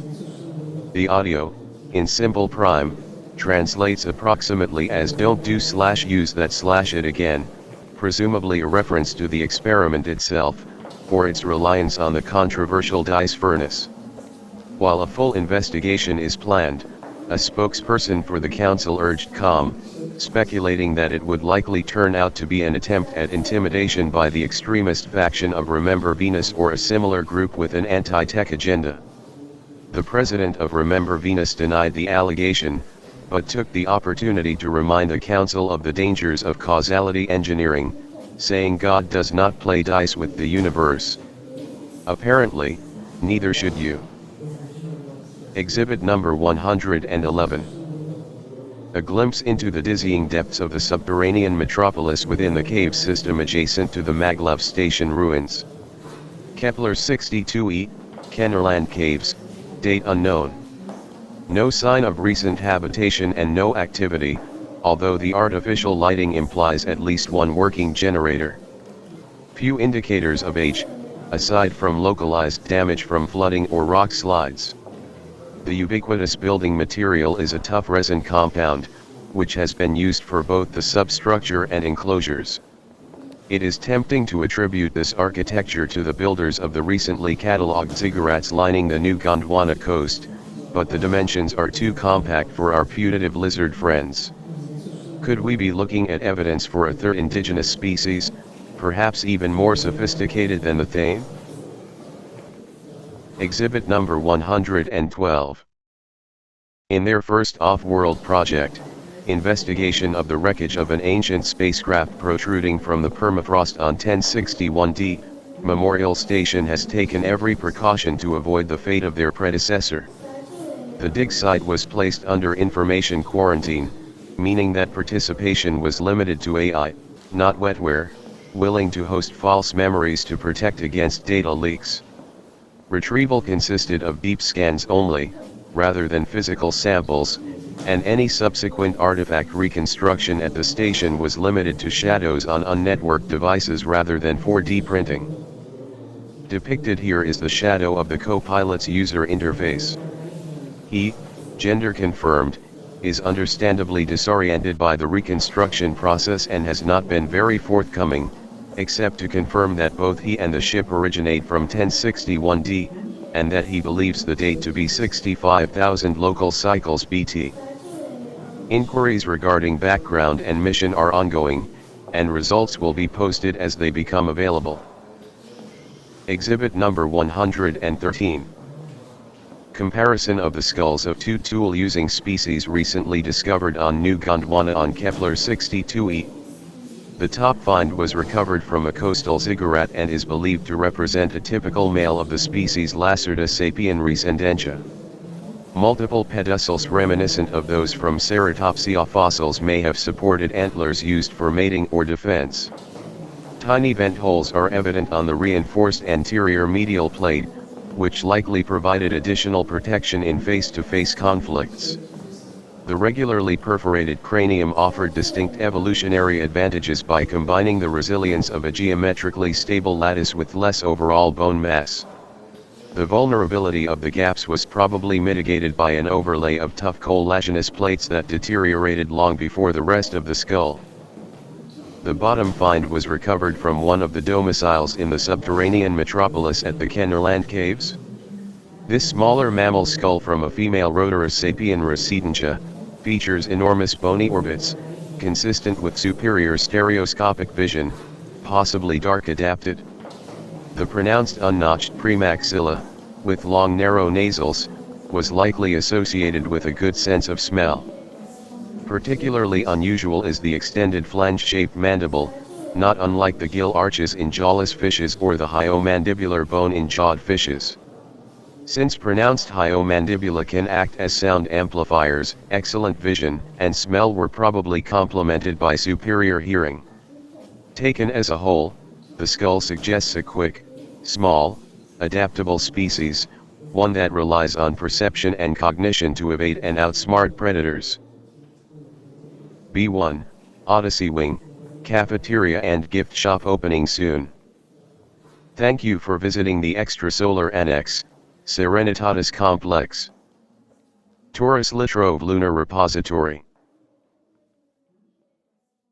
Guide to the Collection, Coalition Heritage Month, at the Terran Art Museum and Cultural Preservation Society. All rights reserved. Copyright 2021 by David Peterson. All artwork copyright 2021 by David Peterson and Mandy Conti. If you enjoy this audiobook, consider making a donation to your nearest Parkinson's Association. Welcome to the TAM CPS. Freeboard Deck, Port Promenade. Freeboard Deck, Starboard Promenade. Bridge Deck, Special Exhibition Room. Lower Deck, Port Promenade.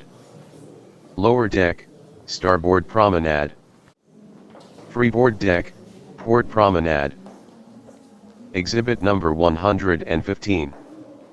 Depiction of a biomorphic cairn recovered in pieces from the Stoneflint tar pits on Kepler 62e, no earlier than 1.1 million local cycles BT. This exploded view gives some idea of the forethought and work involved in collecting and shaping the required pebbles and bone fragments, numbering in the hundreds. Simulations confirm that the assemblage would have collapsed under its own weight, implying that the pieces were incorporated within a matrix of some kind, now lost. As with the contemporaneous hide skinner recovered nearby, the form gives us a clue as to the species of the artisan. In the former case, the tool was intended for someone equipped with an opposable thumb. Here, the jaw region has a pronounced gill-like shape. Taken together, these clues point to an ancestor of the recently discovered hyper-intelligent cave-dwelling mammals catalogued as Rhodorosapien residentia. Exhibit number 116. Resources were recently allocated for a follow-up investigation of northern T-Squareland on TRAPPIST-1e, centered on the previously discovered evacuation site with equipment dating to just after the start of the nuclear winter. Expanding the perimeter of the survey to include Eschaton, the designation for the closest urban ruins, has revealed an inactive but perfectly preserved non-autonomous droid trapped in the ice flow. There are several planned incubators and other horticultural supplies in the vicinity, which may indicate that the controllers were attempting to shuttle supplies to safety when it succumbed to the hostile conditions.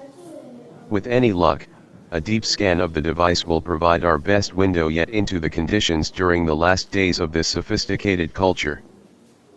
Exhibit number 117.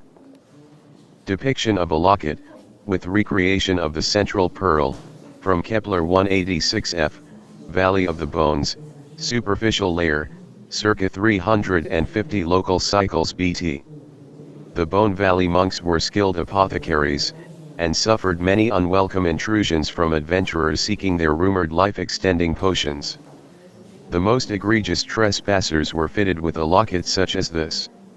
The central shell was press-molded from a volatile compound, and supposedly contained 1 measure of the fountain of youth. Recipients were warned that tampering with the metallic setting or the shell itself would trigger its disintegration. The alternative was to watch as the object of their desires gradually vanished through moisture-driven sublimation. Exhibit number 118. An EM mapping survey fanning outward from the recently discovered phase coil accident on New Baltica, Kepler 186f, has identified an unrelated grid of artificial ley lines stretching across the continent and beyond. Investigation of a particularly strong nexus at the foot of Mount de Rivera has uncovered an artificial enclosure containing an inactive console and what appears to be the equivalent of a wall-sized information integrator. Analysis of the remains of personnel found nearby narrows the date to about 4,200 local cycles BT, placing it within a local century of the Hall of Records on Von Koch Island. Were both buildings the handiwork of the race of stellar explorers who seeded ancient Earth and other solar twins with monitoring devices? Exhibit number 119. As manager for the largest new Laurasian dig on Teegarden Star B, it is with heavy heart that I report the recovery of an inactive but still viable smart node from the infamous tyrannical AI known as Big Bad. New Laurasian plains, figurine layer, disturbed stratigraphy but certainly dating to 10,000 local cycles BT. Simultaneous multiple alignment technology such as this was designed to revive and restore any Big Bad components within signal range. As per coalition safety protocols, a protection detail will establish a sizable containment perimeter and then flood the entire site and context with stasis gel. As an additional safety precaution, all non-wetware personnel, myself included, will undergo a full diagnostic before being reset to our second latest respective versions. Our site is located on prime spider sheep ranchland, and I fear this unfortunate development will further strain relations between the farmers and the archaeologists. Exhibit number 120. The Spider Sheep Ranching Guild on Teegarden Star B has awarded their coalition representative this splendid animal as a thank you for the recent decommissioning of a Big Bad smart node unearthed at our dig site. We had expected anger and recriminations following the loss of prime ranchlands, but were underestimating the extent to which a visceral aversion to the AI's reign of terror still informs their culture. As a curious aside, the farmers are also adamant that their spider sheep are more docile since the bad tech was neutralized. I am inclined to attribute the change to the cessation of hustle and bustle at the site, but who knows? Perhaps the artificial immune systems of the animals were indeed picking up on some subtle emanations at work even before the device was unearthed. Exhibit number 121. Greetings from Kepler 452b. We are pleased to announce progress in regards to the recently discovered information integrator deep under Mount de Rivera in the heart of New Baltica. One of the junior field members noticed that a variation of the artifact depicted here was identified in every set of remains of the long-dead personnel catalogued in the complex. Our working hypothesis is that these devices serve double duty as combination activation keys and power sources. We base this on the subtle but visible differences between them in the orientation of the large nodes, and the fact that each node houses a crystalline-focused C14 battery, still viable by the way. We are in the process of examining the inactive consoles and other large equipment for a corresponding lock. Exhibit number 122. Depiction of a detention center and refueling station recently discovered in a cave on Iceworld Gliese 1061d. This find stems from information volunteered by an autopilot recovered from a nearby crash site by an archaeological team from Memorial Station. Thus far, the program has informed us that his race was at war with sister planet 1061c approximately 65,000 local cycles ago, and that he was attempting to shuttle a prisoner to these coordinates when he lost control of the vehicle. Although no remains were found in the wreckage, his story is consistent with the age of the automated defense grid on Waterworld 1061c, which was responsible for the destruction of an entire coalition research facility earlier last standard year. Given the possibility of similar surprises here, we are approaching with extreme caution. Freeboard deck, starboard promenade. Exhibit number 123. A deep scan of the non-autonomous droid found in northern T-Squareland on TRAPPIST-1E has revealed that it was last activated 250 local cycles ago, shortly after the nuclear war that finished off the survivors of the Kepler plague. A reconnaissance team was dispatched to the origin of the control signal in the nearby city of Eschaton, and captured this eerie image of the exterior of an abandoned evacuation center. At least 5 personal flyers had been decompressed and prepped for departure yet remained unlaunched, suggesting that whatever happened here was quick and catastrophic. Answers will have to wait till we have permission to explore the interior. Exhibit number 124. The latest from Mount de Rivera on Kepler 452b. The dongles fit, the console works, and as expected, the information integrator is projecting recorded feeds from Bonkoch Island and other servers distributed across a planet-wide grid of ley lines. The data originates from the sensors this race of explorers/librarians once scattered across 1,500 light-years of occupied space. But the experience is more than that, elusive, deeply personal, recalled rather than perceived. The longer we watch, the more difficulty we have in remembering who we are, exactly, as if awakening in the archaeological dig camp this morning was a dream. I am shutting down the instrument, and banning further activation until the effects of the equipment are investigated properly. Exhibit number 125. Continuing our initial survey of the underground metropolis accessed from the abandoned Maglev station in the Kennerland Caves on Kepler 62e. Although there is some architectural variation, the general layout appears to be functionally hierarchic, with hundreds of single-family boroughs grouped by genetic similarity into packs, the packs into towns, and those in turn linked by high-speed rail to form local urban centers. At this point, there is no end in sight, and the analysts estimate that the entire complex may have housed hundreds of millions of the Rhodora species, spread under a quarter of the continent.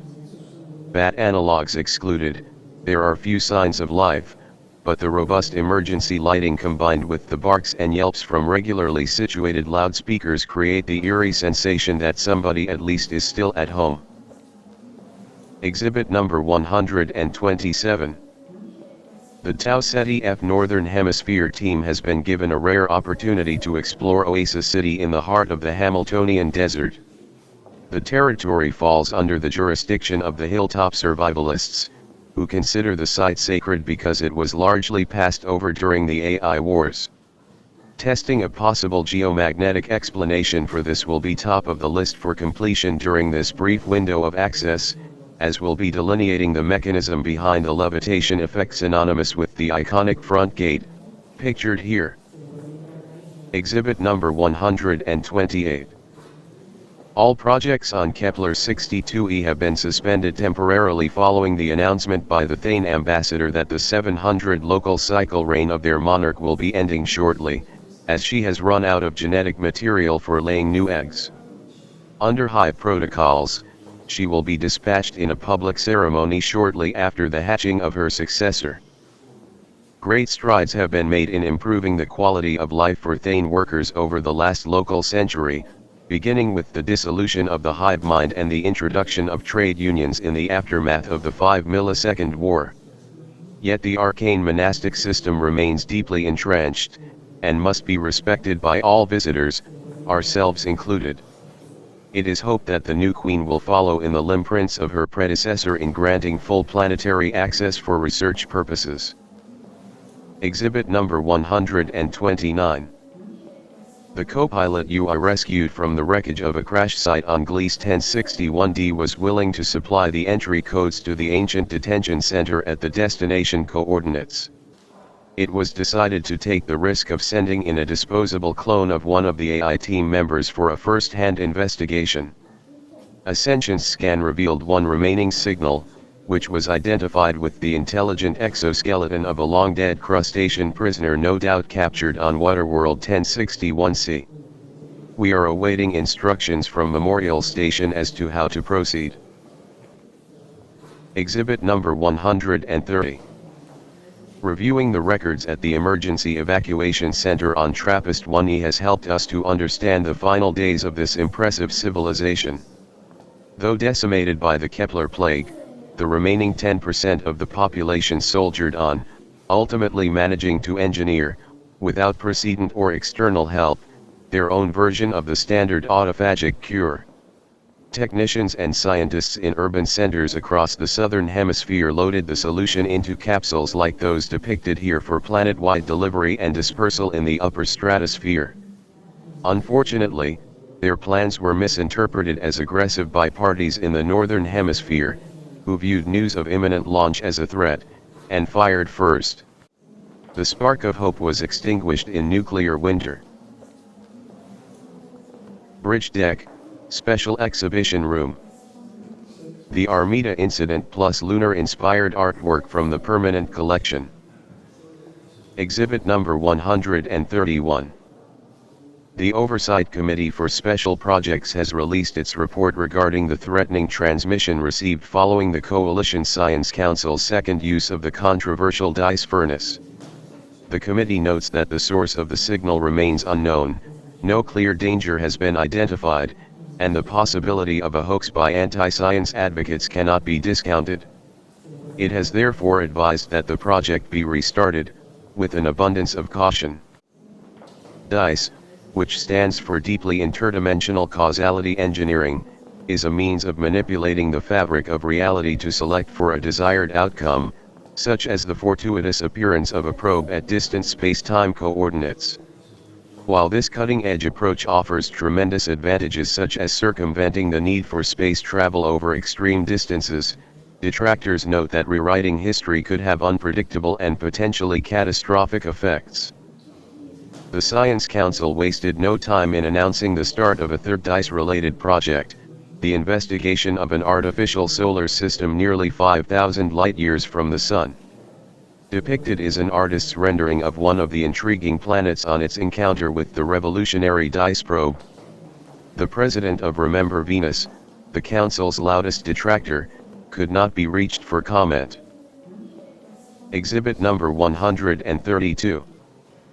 There has been a disturbing development in the Coalition Science Council's third application of innovative DICE technology to rewrite the fabric of space-time for research purposes. Instead of the expected data stream from the distant solar system under investigation, sensors returned this distorted version of the original signal, which had been blocked and refracted back to source through some unknown process. Of even more concern is the incongruous image of an hourglass, inexplicably superimposed. Everyone but the council members is interpreting this as time is up, and many are wondering if we have inadvertently manipulated ourselves into the eye of a hurricane. Exhibit number 133. Oh, swear not by Armida, fickle sister, inconstant, that monthly changes in her circle orb, but by Selene, lest that thy love prove likewise variable. Coalition Science Council News, unthinkable and terrifying. Armida, one of Earth's two moons, has inexplicably disappeared. No debris. No unusual energy signatures. Simply gone. How can we even begin to calculate the ramifications of this inconceivable event, which is surely connected to the recent warning issued by powers unknown following the third activation of the DICE furnace? Adding to the surreal nature of this attack are preliminary reports that up to 50% of the population has absolutely no recollection of Armida, instead asserting with conviction that the Earth has always had only one moon, absurdly named Moon. Discounting group hysteria, this nightmarish turn of events can only mean that we are at war with an enemy capable of undermining the nature of our reality in ways that we can scarcely fathom, let alone protect ourselves against. The next moves by the CSC will be critical for preserving the fidelity of our past and the very possibility of a future, for our race and perhaps the coalition as a whole. Exhibit number 134. Do we still live in a society if our only commonality is paralytic confusion? Fathers remember sons that mothers never bore. Daughters feel certain that they don't exist, because their parents met watching Earth rise from a lunar city never founded. Too much to ask of minds only meant to parse a single reality, and even that, an instant at a time. As perhaps its last official act, the Science Council has decided to load the DICE furnace and all related materials onto the Prometheus and launch it directly into the Sun. There is surely nothing to be gained from this collective acknowledgement of hubris, save brief catharsis and the solace afforded by a momentary illusion of control. Exhibit number 135. Oh, swear not by the moon, fickle sister, inconstant, that monthly changes in her circle orb, but by the sun, lest that thy love prove likewise variable. Update, a resolution of sorts. Concomitant with the immolation of the dice furnace, the two incompatible timelines seamlessly annealed into a single historical record, in which all agree that there is, and always has been, only the single moon. As mysteriously as it began, the end of the world is officially over. Yet everyone remains cognizant of the events leading up to this crisis, and a sense of what life was like under the shadows of the twins, lingers maddeningly like a dream. Looking forward, we are at once shattered and healed, confused and enlightened, as we each face the daunting task of mourning a version of ourselves that never was. TAM code 10000000637. TAM code 10000000663. TAM code 10000000711. TAM code 10000000753. TAM code 100000787. Lower Deck, Port Promenade. Exhibit number 136. One of a series of stone dwellings dotting the coastline within sight of the system of defensive ziggurats on Kepler 62e. The structures are crude and were likely intended as shelter for supplies while fishing or sailing. The claw marks are consistent with the species of intelligent lizard catalogued as Lacerta sapien rescendentia. Mitten samples contain the remains of an omnivorous diet, as well as broken paddleboard components and fish hooks. Exhibit number 137. Unauthorized continuation of fieldwork on Kepler 62e during the reorganization of the Thane monarchy was a serious breach of protocol and has had unfortunate repercussions. All coalition access to the planet has been rescinded pending ceremonial retribution, in this case public execution of a representative of the offending party on the dais of unpleasant matters, pictured here. Thanks to our tireless ambassador, the traditional method of 1,000 bee stings has been replaced by a single lethal injection, and the selection of the victim has been left to the dig administrators. As death in any of its forms is more of an inconvenience than anything else for the AI team members, assuming backups are up to date, they are being strongly encouraged to volunteer. Exhibit number 138. Continuing our preliminary survey of the ancient town of Oasis in the Hamiltonian Desert, Tau Ceti F. The overall layout appears to have emerged by 1500 local cycles BT, and the last architectural addition was shortly before it was abandoned 500 local cycles ago. Pictured here is the Temple of the Low-Tech Gods, which just predates the start of the AI wars. The distinctive facade was constructed of local materials embedded in a durable resin binder, a style found at many sites across the continent. The gap to the left was once home to a companion temple dedicated to the high-tech gods, but as a solid hologram, the structure vanished completely when the associated projector was looted. Exhibit number 139. On orders from Memorial Station, we have established contact with the crustacean exoskeleton in the abandoned detention center on Iceworld Gliese 1061d. Although skeptical that the war is ancient history, the mechanism is grateful to be rescued from 65,000 local cycles on quasi-standby. As a goodwill gesture, we are planning on returning it to Waterworld 1061c, although several on the team are opposed in light of our history with that planet. Exhibit number 140. Interior of a stonemason's workshop in Integral Valley, Hexaflake State on Kepler 162f. The boulder depicted has been roughly prepared with an electric flaking tool and then chemically etched to define and texture the face. The shattered forehead may explain why the project was abandoned. The overall design is similar to the masks recovered from several nearby ball court sites, but the scale here is considerably larger. The object at upper right is part of a droid pallet, no doubt used for transporting supplies. We have initiated a detailed mapping of the surroundings to see if we can identify any related monumental artwork. Exhibit number 141. In a commensurate gesture of goodwill following our return of the sentient crustacean exoskeleton to Waterworld 1061C, their seabed detention center has released a prisoner from Iceworld 1061D, which had likewise been held in semi-stasis for 65,000 local cycles. We have been told to stand by as both suits consult with the remaining viable command centers on their respective planets. Time will tell whether we have inadvertently brokered the conditions for peace, or merely reawakened the Kraken. Exhibit number 142. Thank you for taking time out of your busy schedule to help make the meeting entitled Exoplanetary Archaeology in the Outer Systems such a success. Highlights from this colloquium, including the plenary sessions with questions and answers, as well as a souvenir sensorium of the venue and beautiful surroundings on Kepler 1544b, are now available as a neural mist from the Outreach Department at the Coalition Science Council. Opening session, Kepler 1544b, First Systems Homeworld or a Technological Sand Trap. Local Day 2, Spirituality on Kepler 186f, Pain, Pleasure, Smoke and Mirrors.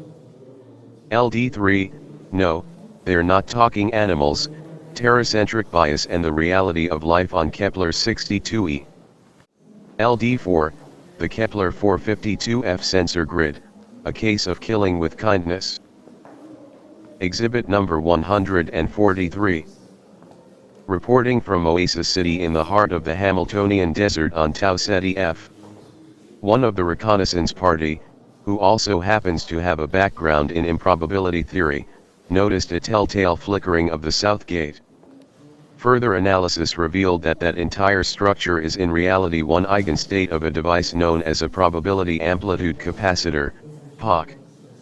PACs typically change shape abruptly as a function of distance from the closest observer. This one appears to have been modified to respond more selectively, perhaps to another PAC. If so, the proximity of a person with the right key would trigger this architecture to take on an entirely different configuration. Part of our objective during this project has been to determine why Oasis was passed over during the AI Wars. If the south gate turns out to be a camouflage docking port, for example, or a munitions warehouse, the answer may be that this shimmering oasis actually played a significant but quiet role by providing shelter to ships in the Resistance. Lower Deck, Starboard Promenade. Exhibit number 144. One of a series of monumental heads dotting the length of Integral Valley, a cradle of civilization here on Kepler 162f. The roughly spherical boulder with flattened back and incised eyes shows signs of electric flaking and chemical etching consistent with preparation at a stonemason's workshop circa 900 local cycles BT. Transport across the swampy lowlands was likely effected using pallet droids. It is unclear who commissioned these heads, but the obvious similarity to masks and reliefs from the hexaflake ball court digs argues for a connection to the warrior caste. Perhaps these were commissioned to venerate the most popular team captains. Exhibit number 145. Experimentation with the information integrator on Kepler 452f was suspended following reports of disturbing changes in sense of self by those using the device. Investigation of the control panel circuitry has traced the phenomenon to this unique tech, dubbed a personalizer by the local dig team. It apparently scans the user's memories in real time to identify the closest match to incoming data from the sensor grid. The associated feelings are decoupled and then spliced to the data stream, creating an uncanny sense of first-person experience. If it turns out that this effect can be experienced remotely, it could help to explain the fate of Colony 2 on Gliese 581c, which collapsed shortly after tapping into this interstellar network without authorization. The colonists were experimenting with their own version of bioelectric shaping at the time, and the combination may have had catastrophic results. Exhibit number 146. We have received a communique from Waterworld Gliese 1061c. Taking into consideration the demise of both of the species who initiated the war 65,000 local cycles ago, the Provisional Government of Intelligent Exoskeletons and other AI units has decided, in conjunction with the equivalent administration on Iceworld Gliese 1061d, to refrain from further hostilities. In addition, as a conciliatory gesture in the wake of the unfortunate destruction of the Orbital Coalition Research Facility, temporary access is being granted to the planetary database, which includes an iterative limits theorem for the complete value of pi, and other mathematical treasures. Exhibit number 147. A grouping of batch dwellings has been discovered while mapping the coastline of New Gondwana on Kepler 62e. We have seen evidence of isolated structures such as these erected by Lacerta sapien rescendentia to store and shelter their boats and fishing equipment. The sophistication of the stonework should be no surprise given the system of ziggurats previously documented. More interesting is the configuration as a rudimentary hamlet, given that socialization beyond the family unit is not generally a hallmark of lizard analogues. Another example of preconception overturned by evidence. Exhibit number 148. A technician who also happens to have a background in extrasolar anthropology has pointed out a remarkable similarity between the data stream, blue background, provided as a peace offering by the automated provisional government on Gliese 1061c, and a sacred relic recovered from the Valley of the Bones on Kepler 186f, pale foreground, scaled and rotated for best match. The Cosmos tapestry was etched into an animal hide at a valley monastery about 2,500 local cycles BT. The current prior notes that in the mind-diving religion, the design is said to be a reflection of a shadow of the first thought preceding all things. Both the overall structure and some of the fine details are mirrored in the still image from the technical upload, which concerns the nature and structure of phase space. Exhibit number 149. Shrine from the Cult of Online Truth in the ruins of Colony 2, Gliese 581c. The object of veneration, Sender, whose name translates approximately as Gentle Slayer, combines attributes of physiology found on Kepler 452f and Earth, two planets central to the interstellar sensor grid so important to the life of these colonists. The dating evidence further supports this connection, as no church logs precede the activation of the adjacent communications center. It is tempting to speculate that this spiritual activity had its origins in the mind-altering effects of the grid tech these people stumbled into just before the destruction of the colony. Exhibit number 150. The equivalent of a library brain has been recovered from what appears to have been a center for learning in the ruins of the subterranean metropolis in the Kennerland caves on Kepler 62e. From the context, it is most certainly the creation of the extinct mammalian species Rhodoresapien residentia. Although the overall design is unremarkable, a volatile optical fluid has been used for data storage, and its state of preservation has yet to be ascertained.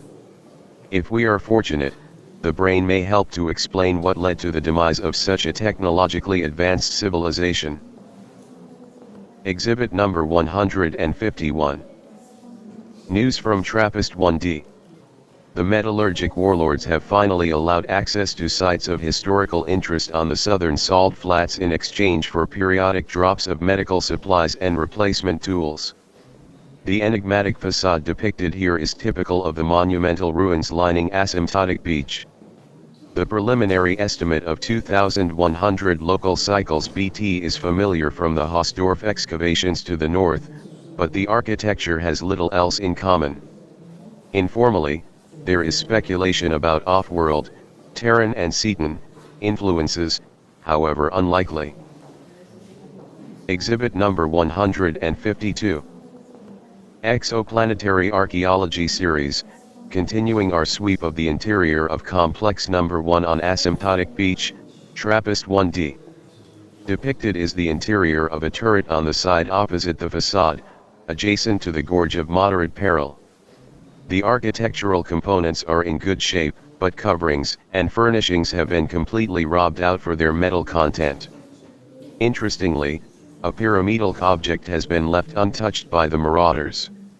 It appears to consist of the memory material introduced by colonists from TRAPPIST-1E during their incursions here beginning about 500 local cycles ago. The disc-shaped examples to date decompress into vehicles and other useful equipment under suitable conditions. Does this artifact operate similarly despite the difference in appearance? A cautious investigation is warranted. Thank you for visiting the Terran Art Museum and Cultural Preservation Society.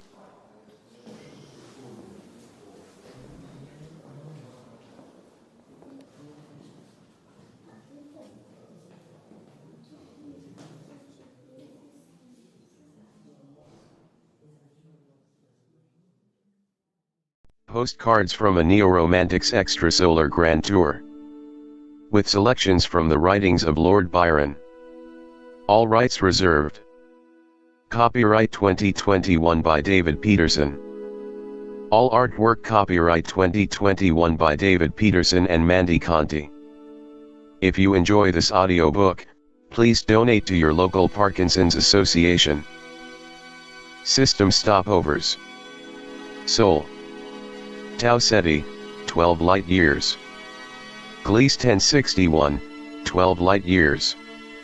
T Garden Star, 13 light years.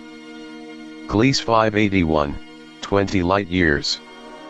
TRAPPIST-1, 39 light years. Kepler 186, 493 light years. Kepler 1544, 1138 light years. Kepler 62, 1200 light years. Kepler 452, 1402 light years. Sol. Portrait of the author with the Mediterranean coast in the distance. Dear me. Hope you're well. I'm writing from the picturesque shoreline at World, Mediterranean branch, the day before departure. As you know, arranging for a year off was problematic. Allow me to clone my core, install it in a disposable frame, send it on the grand tour, and then reintegrate on return in a year's time. It's sad that I can't go, but at least I can go. A cacophony of choice awaits, a din I plan on taming with long silent walks in extrasolar climes. There is pleasure in the pathless woods, there is rapture in the lonely shore, there is society where none intrudes, by the deep sea, and music in its roar. I love not man the less, but nature more. Childe Harold's Pilgrimage, L.B. Portrait of a Stranger at Sol 3 Terminus. Dear me. My extrasolar grand tour began propitiously with a chance meeting in the Terran Departure Grid Lounge. This fine fellow's love of travel instantly marked him as a kindred spirit, and his opinion of our blue marble was so positive that verily it put me to shame. Ah! Gentle, fleeting, wandering sprite, friend and associate of this day. To what unknown region born, wilt thou, now, wing thy distant flight? Adrian's address to his soul when dying, L.B. Tau Ceti, 12 light years. Thruster Town, Tau Ceti F. Dear me. During the AI Wars, the skies were darkened by enormous ships shuttling troops to the front lines and returning with parts for the recycling plants. After the sentient dust had settled, the thruster pods were repurposed as makeshift dwellings for the few survivors. Thruster Town is a reminder that scraps must suffice when a golden age has been squandered. In Massi Horinis, the ruined wall stands when its wind-worn battlements are gone, the bars survive the captive they enthrall, the day drags through, though storms keep out the sun, and thus the heart will break, yet brokenly live on. Childe Harold's Pilgrimage, LB. Refuse Hill near the Turdragon Hyacinter, Tau Ceti F. Dear me. Sorry it's been a while. I took rooms for a couple of solar weeks at the border of the habitable zone, not far from Turdragon Falls. As a writer, I thought it would be worth putting up with the nanites and radiation for a chance to converse with the descendants of the Seton work camps. In truth, I think I was actually looking forward to the challenges of boutique squalor. Surprisingly, their privation is mediated by a community of inscrutably motivated volunteers, working quietly to provide the necessities of life to a population too worn down to offer much except an occasional appreciative glance. The worlds are bigger than I know. Till taught by pain, men really know not what good water's worth. Don Juan, LB. Oasis City, Tau Ceti F. Dear me. The monotonous desolation of the Hamiltonian desert heightens the impact of this respite from the heat and dust when it suddenly appears on the horizon. How reassuring the gates must have been for stragglers displaced by endless cycles of famine and war. Standing alone in the orange dusk, I fancy their voices echo still, above the wail of the stinging sand and the hum of the maintenance droids. In the desert a fountain is springing, in the wide waste there still is a tree, and a bird in the solitude singing, which speaks to my spirit of thee. Stanzas to Augusta, LB. Tomb of the Unknown Android, Tau Ceti F. Dear me. Now overgrown with air sponges, this monument was erected jointly as a tangible first step towards healing and reconciliation following the cessation of apocalyptic hostilities nearly a local millennium ago. An acknowledgement of shared pain and loss, the memorial complex thankfully marks the last instance of coordinated planet-wide conflict in local history. Yet peace and progress still remain a dream for most of this fractured populace. The midnight brought the signal sound of strife, the morn the marshalling in arms, the day, battle's magnificently stern array. The thunderclouds close o'er it, which when rent the earth is covered thick with other clay, which her own clay shall cover, heaped and pent, rider and horse, friend, foe in one, red burial blent. The Eve of Waterloo, LB. Gliese 1061, 12 light years. Guardian of Memorial Station, Gliese 1061b. Dear me. Had a sobering chat with the guardian of the newly built Memorial Station, in orbit around Gliese 1061b. The unit emphasized that while hostilities between Waterworld 1061c and Iceworld 1061d have been resolved, this remains a dangerous system to visit. I persisted, readily admitting that my thirst for adventure oftentimes wins out over common sense. My tickets were eventually accepted, though with this parting observation: droids. 150 solar years old and you think you know it all. Now he adventured on a shore unknown, which all admire, but many dread to view. His breast was armed gainst fate, his wants were few, peril he sought not, but ne'er shrank to meet. The scene was savage, but the scene was new. Childe Harold's Pilgrimage, LB. Seabed Regency, Gliese 1061c. Dear me. Received warmly by the intelligent exoskeletons tasked with maintaining this elegant metropolis following the demise of their crustacean mother species 65,000 local cycles ago. Seabed Regency has a beauty unlike anything I've experienced. The metropolis is alive, literally, and the modules reconfigure continuously to suit the needs of the populace, creating an effect not unlike a shimmering school of fish. She looks a sea sibyl, fresh from ocean, rising with her tiara of proud towers, at airy distance, with majestic motion, a ruler of the waters and their powers. Childe Harold's Pilgrimage, LB. High-speed mobile island, Gliese 1061c. Dear me. Waterworld is full of wonders. Witness this planet-wide transport system. The island, hub, follows preset sea lanes, while the pods arrive and detach ferrying visitors from various way stations. There is but the slightest rocking motion, and the onboard service includes all the seaweed one can eat. Once more upon the waters. yet once more. And the waves hound beneath me as a steed, that knows his rider. Childe Harold's Pilgrimage, LB. A trip on the ice water, Gliese 1061c. Dear me. I'm off for a week of old-fashioned space travel aboard the newly christened Ice Water Glider. This repurposed war vessel now ferries the adventurous back and forth between the two inhabited planets in the system, once the bitterest of rivals, now bound by oaths of brotherhood. I know that modern life would be inconceivable without phasing, but there's something so quaint about braving blackest space slowly, and taking your ground with you. Will write when I get to Iceworld. The white sail set, the gallant frigate tight, masts, spires, and strand retiring to the right, the glorious main expanding o'er the bow, the convoy spread like wild swans in their flight, the dullest sailor wearing bravely now, so gaily curl the waves before each dashing prow. Childe Harold's Pilgrimage, LB. Ghost ship. Dear me. Disembarkation cannot come soon enough, as it will afford welcome relief from the unrelenting melancholy of passage on this ghost ship. Unaccustomed to such extended idleness, my fancy mischievously began mistaking ordinary shadows for specters of the vessel's violent past.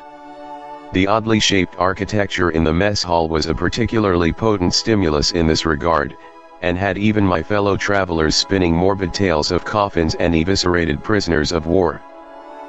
His presence haunted still, and from the breast, he forced an all-unwilling interest. Vain was the struggle in that mental net, his spirit seemed to dare you to forget. Lara, LB. Arrival at Iceworld, Gliese 1061d. Dear me. Gloomy specters dared not follow as I mounted a hover bike and took flight above the frozen bluffs at Riders Hill in North Sector. There is no feeling like it, the wind whipping through your head, the sky the ultimate open road. Heading for the wonders of Exoskeleton City, my destination for a standard fortnight. The rapture of his heart had looked on high, and asked if greater dwelled beyond the sky. Lara, LB. Exoskeleton City, Gliese 1061d. Dear me. Arriving by hover bike at the northern polar region, I was greeted by a green sunrise of a metropolis so immense that it completely dwarfed the otherwise mighty Koth Glacier. Exoskeleton City was originally this planet's largest droid production plant, but after emerging from the Great Standby, it has redefined itself as a cultural hub for the now dominant AI species. What delights await! The city itself can occasionally furnish respectable audiences for 2 and even 3 opera houses at a time, and there are few events in private life that do not call forth a printed and circulated sonnet. Childe Harold's Pilgrimage, LB. Tau, Gliese 1061d. Dear me. All visitors to Exoskeleton City are assigned a tourist assimilation unit, Tau. From the moment we met, Tau took my breath away. I soon discovered that the droid's disarmingly simplistic form was complemented by internal circuitry of unparalleled complexity and elegance. Though only half my age at 80 standard years, the maturity of Tau's algorithms made me think that I had finally found my core mate. Foregoing the tour, we spent the remainder of our day sharing access codes and syncing files. She walks in beauty, like the night, of cloudless climes and starry skies, and all that's best of dark and bright, meet in her aspect and her eyes, thus mellowed to that tender light, which heaven to gaudy day denies. She walks in beauty, LB. Storm Clouds, Gliese 1061d. Dear me. Tau had promised to take me on a special tour this morning, and so I was up before dawn, the anticipation leaving no room for sleep. We exited the city through a series of disused tunnels, and presently arrived at a secluded valley of ice. Instead of the Arcadian ruins I was anticipating, however, we were greeted by what seemed an endless series of missile launches. Tau explained that these ships were en route to a covert weapons platform soon to be operational. I was told that while technically a violation of the recent peace treaty, such measures were necessary as protection against the inherently perfidious nature of the Waterworld AI. I spent the afternoon arranging passage to the next system, and changing my access codes. And the deep thunder, peal on peal afar, and near, the beat of the alarming drum, roused up the soldier ere the morning star, while thronged the citizens with terror dumb, or whispering with white lips, the foe.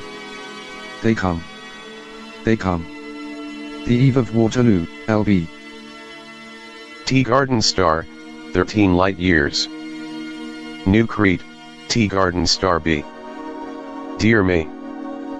This signpost, written in touch language and sonar, marks the entrance to art camp on the Isle of New Crete. Fittingly, the cursive script looks itself like artwork.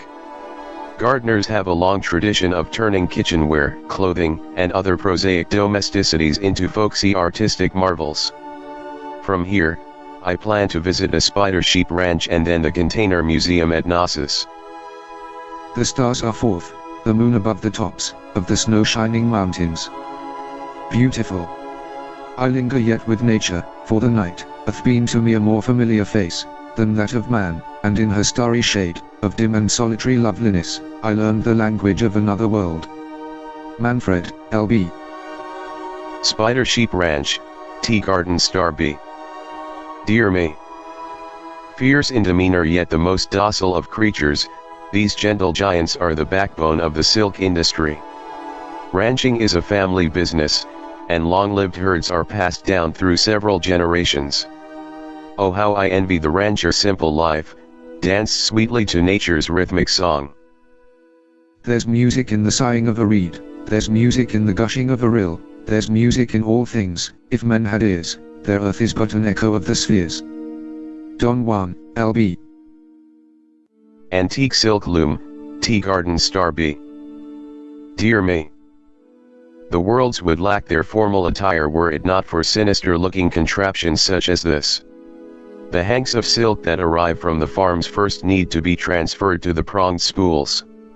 After winding into warp and weft threads, the silk is fed to a workshop loom, some specialized for softness and luster, others for texture and patterns. Thus is dross spun into art. 'Tis the perception of the beautiful, a fine extension of the faculties, Platonic, universal, wonderful, drawn from the stars, and filtered through the skies, without which life would be extremely dull. Don Juan, L.B. Decorative metalwork, Tea Garden Star B. Dear me. The reputation of New Cretan artisans rests in their kitchenware, but creative expression sometimes finds other outlets. Witness this intriguing piece from the ruins of Knossos Castle. Countless filigree elements on a base of phosphorescent beads combine to form an ephemeral creature with a backlit yellow sheen. The similarity to a Terran butterfly is often remarked upon, but I see at once something simpler and more complex. There, too, the goddess loves in stone, and fills the air around with beauty. Childe Harold's Pilgrimage, L.B. Gliese 581, 20 light years. Ruins of Colony 2, Gliese 581c. Dear me. An example of so-called talking furniture designed to fill the room with the content of a book or sometimes an entire library when illuminated with an appropriate light source.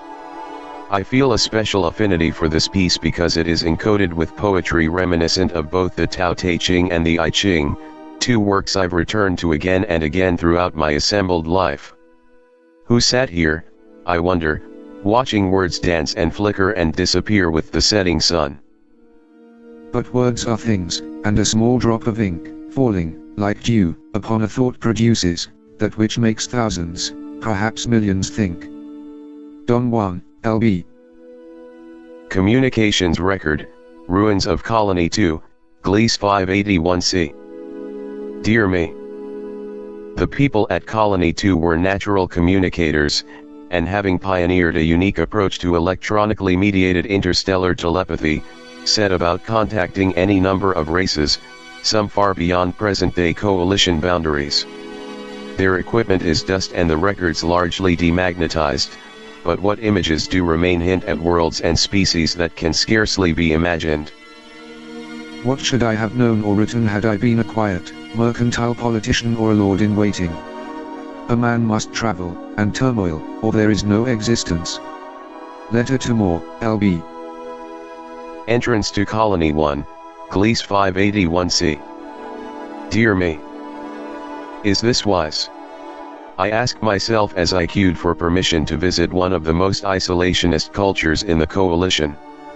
Most come here to take in the bizarre architecture or the treasury of the royals. In my case, it's the chance to talk with someone raised to live inflexibly, unquestioningly, and without compassion. This I find a more alien prospect than any technological wonders.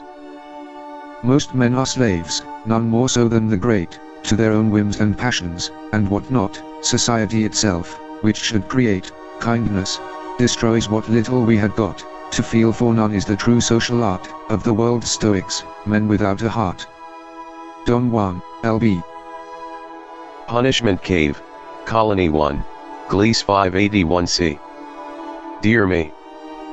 Any infraction of the Code of Conduct of Colony 1 is dealt with by a visit to Punishment Cave. The orb of authority is actually a magnetic focusing lens, attuned to the average trajectory of the local star. Given the recurrent orbital fluctuations, there is about a 1% chance that the prisoner's dock will be flooded with enough light to cause, near, instantaneous incineration. I am looking forward to the next leg of my journey.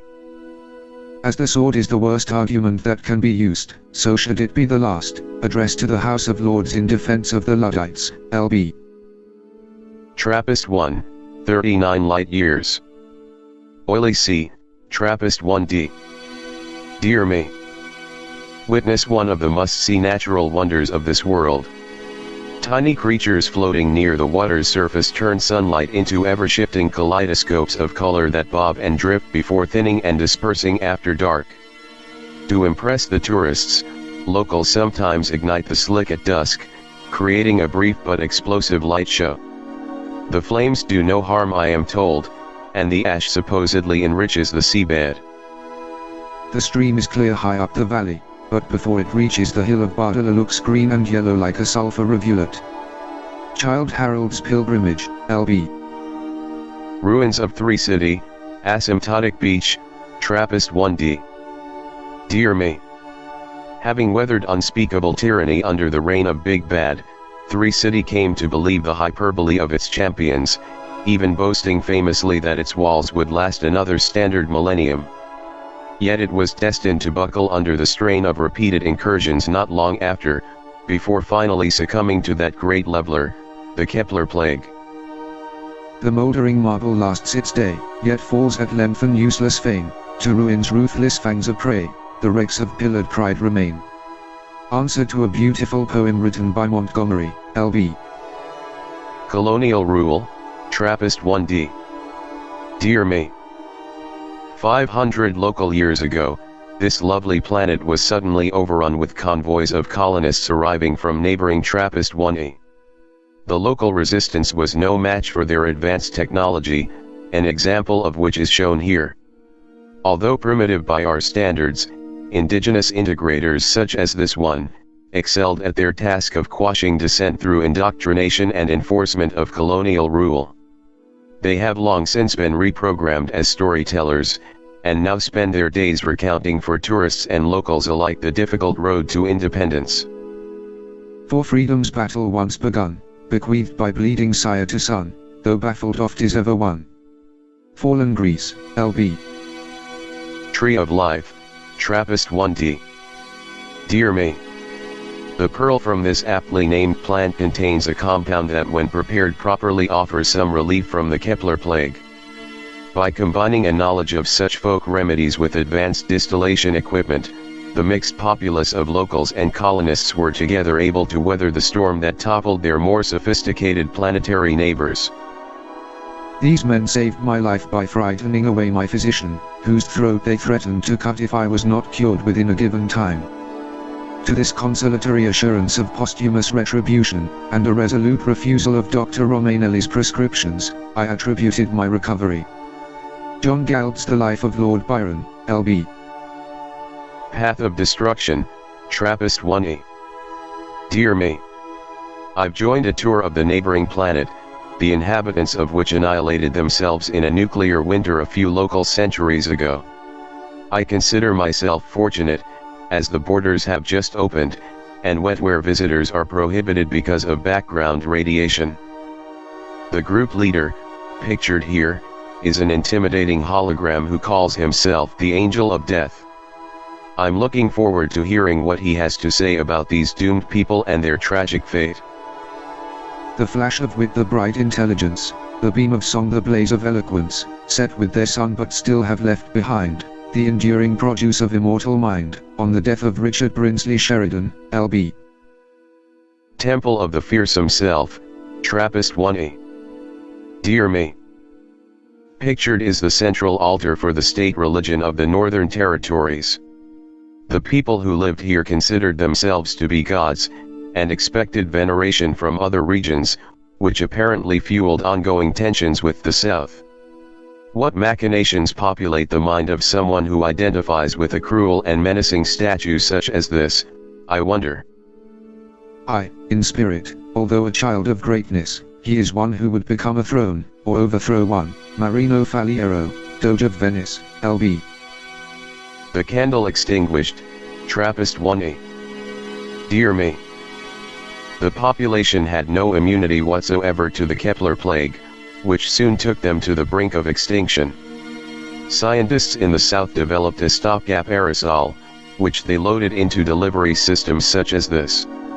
Tragically, the idea of owing their lives to another region was too much for the Northerners, who wanted the launch delayed until they could develop their own version. Tensions escalated, and the candle of hope was snuffed out before daybreak by a quick and devastating nuclear war.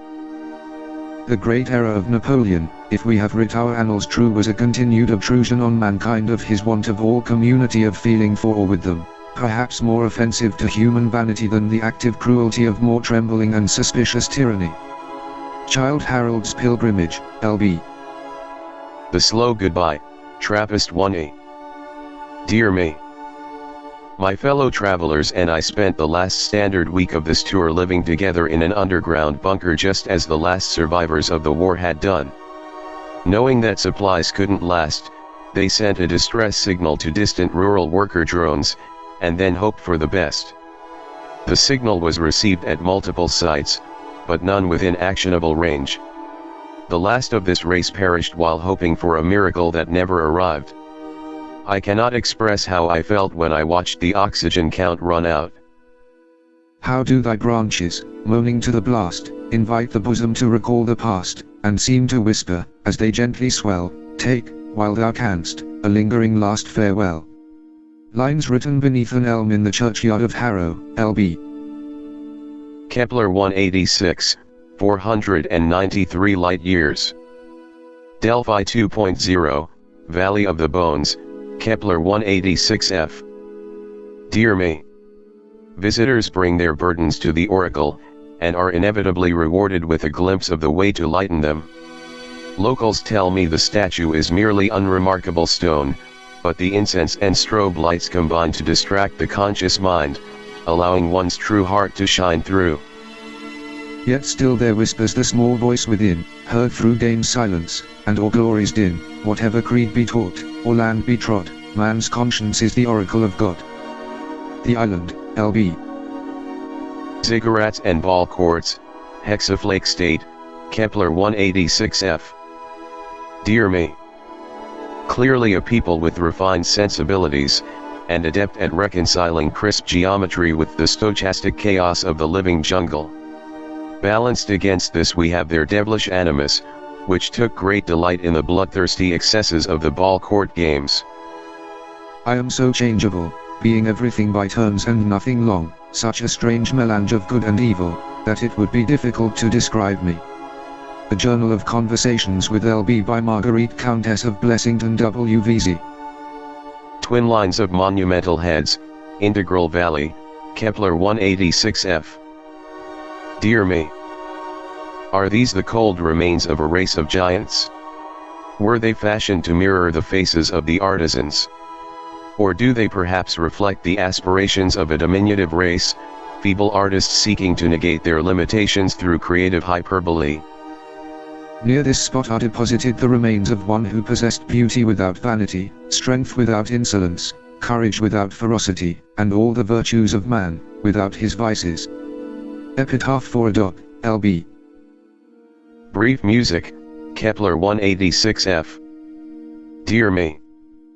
An exquisite wind instrument spied only on ceremonial occasions. When thrown into the air or dropped from a great height, it emits an eerie and distinctive whistling sound. The most expensive varieties are crafted to shatter on impact, as a reminder from the benefactor to take pleasure in each moment. My time has been passed viciously and agreeably, at 31, so few years, months, days, hours or minutes remain that carpe diem is not enough. I have been obliged to crop even the seconds, for who can trust to tomorrow? L.B. Kepler 1544, 1138 light years. Paradise City, Kepler 1544b. Dear me. Feared and revered as the mythical first system's homeworld, Kepler 1544b was long given a wide berth by travelers and settlers alike. Recent reports of technological wonders, however, have whetted the appetite of the adventurous and the avaricious. While the coalition and the independents debate matters of jurisdiction, much of the largest city shell has already been claimed by warlords, misfits, treasure hunters, and New Hope adherents. Blame my love for classical Terran westerns, but it sounds irresistible. In Dibben, Volume 10. Page 161, is the following sentence: the vulgar dialect of the city was gross and barbarous, though the compositions of the church and palace sometimes affected to copy the purity of the Attic models. L.B. quoting Dibben. Theater of Life, Kepler 1544b. Dear me. The Coalition Quarter is a good place to start, and the nightlife certainly has its charms. Witness the Theater of Life. A First Systems relic, best described as part entertainment, part spiritual gateway. At center stage a mysterious sphere, and within that a miraculous device that warms cold facts until reality melts into possibility. As witnesses to this techno-magical performance, theatergoers are treated to a panorama of other ways their lives might have unfolded, either comedic or tragic depending on the evening's chosen theme. Musicals night is highly recommended. I admire the old English dramatists, but this is quite another field, and has nothing to do with theirs. I want to make a mental theatre. Letter to publisher John Murray, L.B. Dax something, Kepler 1544b. Dear me. Early the second local day, I crossed into the non-aligned quarter and started bidding. In no time, I was led to a nearby hotel for an audience with the neighborhood enforcer. A woman of incomparable beauty in her mid-200s, I would guess. Her demeanor suggested a lead pipe wrapped in velvet. I politely answered her equally polite questions about who I was, and volunteered something about my grand tour. "Aren't you scared wandering around here on your own?" she asked. "I'm scared a lot of the time," I replied, "but that's never stopped me." She gestured and went away. Then her thugs led me to a bare room and told me to get a good sleep, because we were going to see something big in the morning. Will I be stripped for parts and melted down? Possibly. But we all die, and tomorrow is as good a day as any. In marble-paved pavilion, where a spring of living water from the center rose, whose bubbling did a genial freshness fling, and soft voluptuous couches breathed repose, Ali reclined, a man of war and woes, yet in his lineaments ye cannot trace, while gentleness her milder radiance throws along that aged venerable face, the deeds that lurk beneath, and stain him with disgrace. Childe Harold's Pilgrimage, L.B. I did this, Kepler 1544b. Dear me. My new admirer, her retinue, and I zipped up the coast in a windowless hovervan to what I was assuming was a chop shop. When we finally stopped, I was told to get out, and was led up a steep pathway to where this magnificent wreck came into view. My metaphorical jaw dropped, which seemed to genuinely please Dax, who boasted proudly that it was she who had taken down the craft. Dubious, given the extreme age of the weathering patterns, but I focused on sounding impressed and grateful for her hospitality, which I was. And thus I lived to cross the border again. A noble wreck in ruinous perfection. Manfred, L.B. Kepler 62, 1200 light-years. Terracentrism, Kepler 62e. Dear me.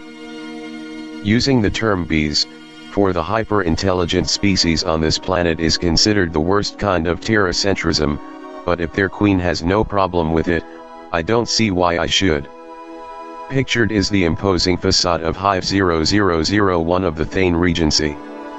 This is as close as I can get, unfortunately, as the thought processes of droids with thinner skins than mine have occasionally disrupted cooperation between the workers, and they don't wish to take any chances. 1,000 local cycles of harmony and heritage, so close yet out of reach. As, rising on its purple wing, the insect queen of eastern spring, or emerald meadows of Kashmir, invites the young pursuer and leads him on from flower to flower, a weary chase and wasted hour, then leaves him, as it soars on high, with panting heart and tearful eye, so beauty lures the full-grown child, with hue as bright, and wing as wild, the two butterflies, L.B. Clever rodents, Kepler 62e. Dear me. In ancient times, the bee hegemony was restricted to the north, while two other species, Rhodora and Lacerta, vied for control of the south. Shown is the entrance to the newly inaugurated Rhodora Museum. It showcases their sprawling underground empire, which at its height spanned half the continent, with burrows enough for 100 million. Time has since reduced their engineering marvel to a high-tech playground for exoplanetary archaeologists. Cronus does indeed devour his children. Varied above, but still alike below, the urn may shine, the ashes will not glow, the age of bronze, L.B. Cruel neighbors, Kepler 62e. Dear me. Depicted is an unsettling example of lithic embellishment by the bloodthirsty Lacerta, a reptilian race and above-ground apex predator of the south. On the whole, they had no qualms about butchering the Rhodora, and took to raiding the underground metropolis whenever food was scarce. The stuff of nightmares. To whom thy plighted vow is sworn, is leader of those pirate hordes, whose laws and lives are on their swords, to hear whose desolating tale, would make thy waning cheek more pale, the bride of Abydos, L.B. Incursion sphere disaster, Kepler 62e. Dear me. Both races are said to have perished in an otherwise uneventful instant about 4 local millennia ago. The Rhodora had been experimenting with the use of scrubber swarms to fine-tune the balance of atmospheric gases, an inherently dangerous proposition, as other species have learned the hard way. Tragically, an ill-timed attack by the Lacerta threw the settings into disarray. Instead of scrubbing CO2, the devices precipitated out the O2, and the southern continent was summarily depopulated. Far to the north, many of the bees were stunned or killed, but enough recovered to rebuild the hive. Life is precious, and life is cruel. 'Tis vain to struggle, let me perish young, live as I lived, and love as I have loved, to dust if I return, from dust I sprung, and then, at least, my heart can ne'er be moved. Stanzas to the Poe, L.B. Kepler 452, 1402 light-years. Scientific Funhouse, Kepler 452b. Dear me. It seems fitting that a planet at the very border of known space is also one of the most inscrutable. According to the briefing for new arrivals, the mysterious inhabitants of 452b were compulsive data gatherers who established a network of sensor transmitters encompassing dozens of systems. Spying on our collective successes and failures gave them the raw materials to turbocharge their own advancement. Ultimately, they learned to weave science into art and art into magic before vanishing forever in a cloud of knowing. Fortunately, they left behind their broken toys and crumpled papers, creating a trail of breadcrumbs to keep the archaeologists busy for a few lifetimes. There are 10,000 tones and signs, we hear and see, but none defines involuntary sparks of thought, which strike from out the heart, or rot, and form a strange intelligence, alike mysterious and intense. Mazeppa, LB. A techno-magical bagatelle, Kepler 452b. Dear me. Joined an excursion to what has come to be known as the Cave of Portents. Each traveler/initiate proceeds individually through the fearsome entrance, where they have the experience of reuniting briefly with someone they've lost who was very important to them. I had the peculiar experience of meeting myself. They came like truth, and disappeared like dreams. Childe Harold's Pilgrimage, LB. Weird Science, Kepler 452b. Dear me. Awesome chat with one of the forensic archaeologists tasked with making sense of this mysterious civilization. According to him, their approach to reality is encapsulated in the figure depicted. The central sphere shows the positions of their interstellar listening devices, but can also be interpreted as a map of phase space, or the evolution of metal-ley lines over time. The jewel-like nodes at the corners are thought to represent many universes coexistent with, but distinct from the familiar multiverse. He predicts it will take another standard century or so to make sense of it all. The mind reels. While high-born ladies in their magic cell, forbidding knights to read who cannot spell, dispatch a courier to a wizard's grave, and fight with honest men to shield a knave. English bards, and Scotch reviewers, LB. Nothing ventured, Kepler 452b. Dear me.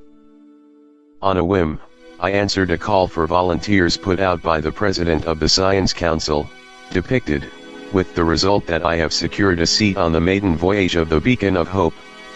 This cutting-edge vessel was constructed in orbit and incorporates the mind-bending insights gleaned here over the years. According to the briefing, our destination will be the border beacon, which is ideal for me, and since the trip bypasses the temporal dimension entirely, it should literally take no time there or back. Can't wait. Me. What hand can pencil guide, or pen? To follow half on which the eye dilates, through views more dazzling unto mortal ken, than those whereof such things the bard relates. Childe Harold's Pilgrimage, LB. Beacon of Hope. Dear me. Ye friends of my heart, ere from you I depart, this hope to my breast is most near. If again we shall meet, in this rural retreat, may we meet, as we part, with a tear. The tear. LB. End of signal.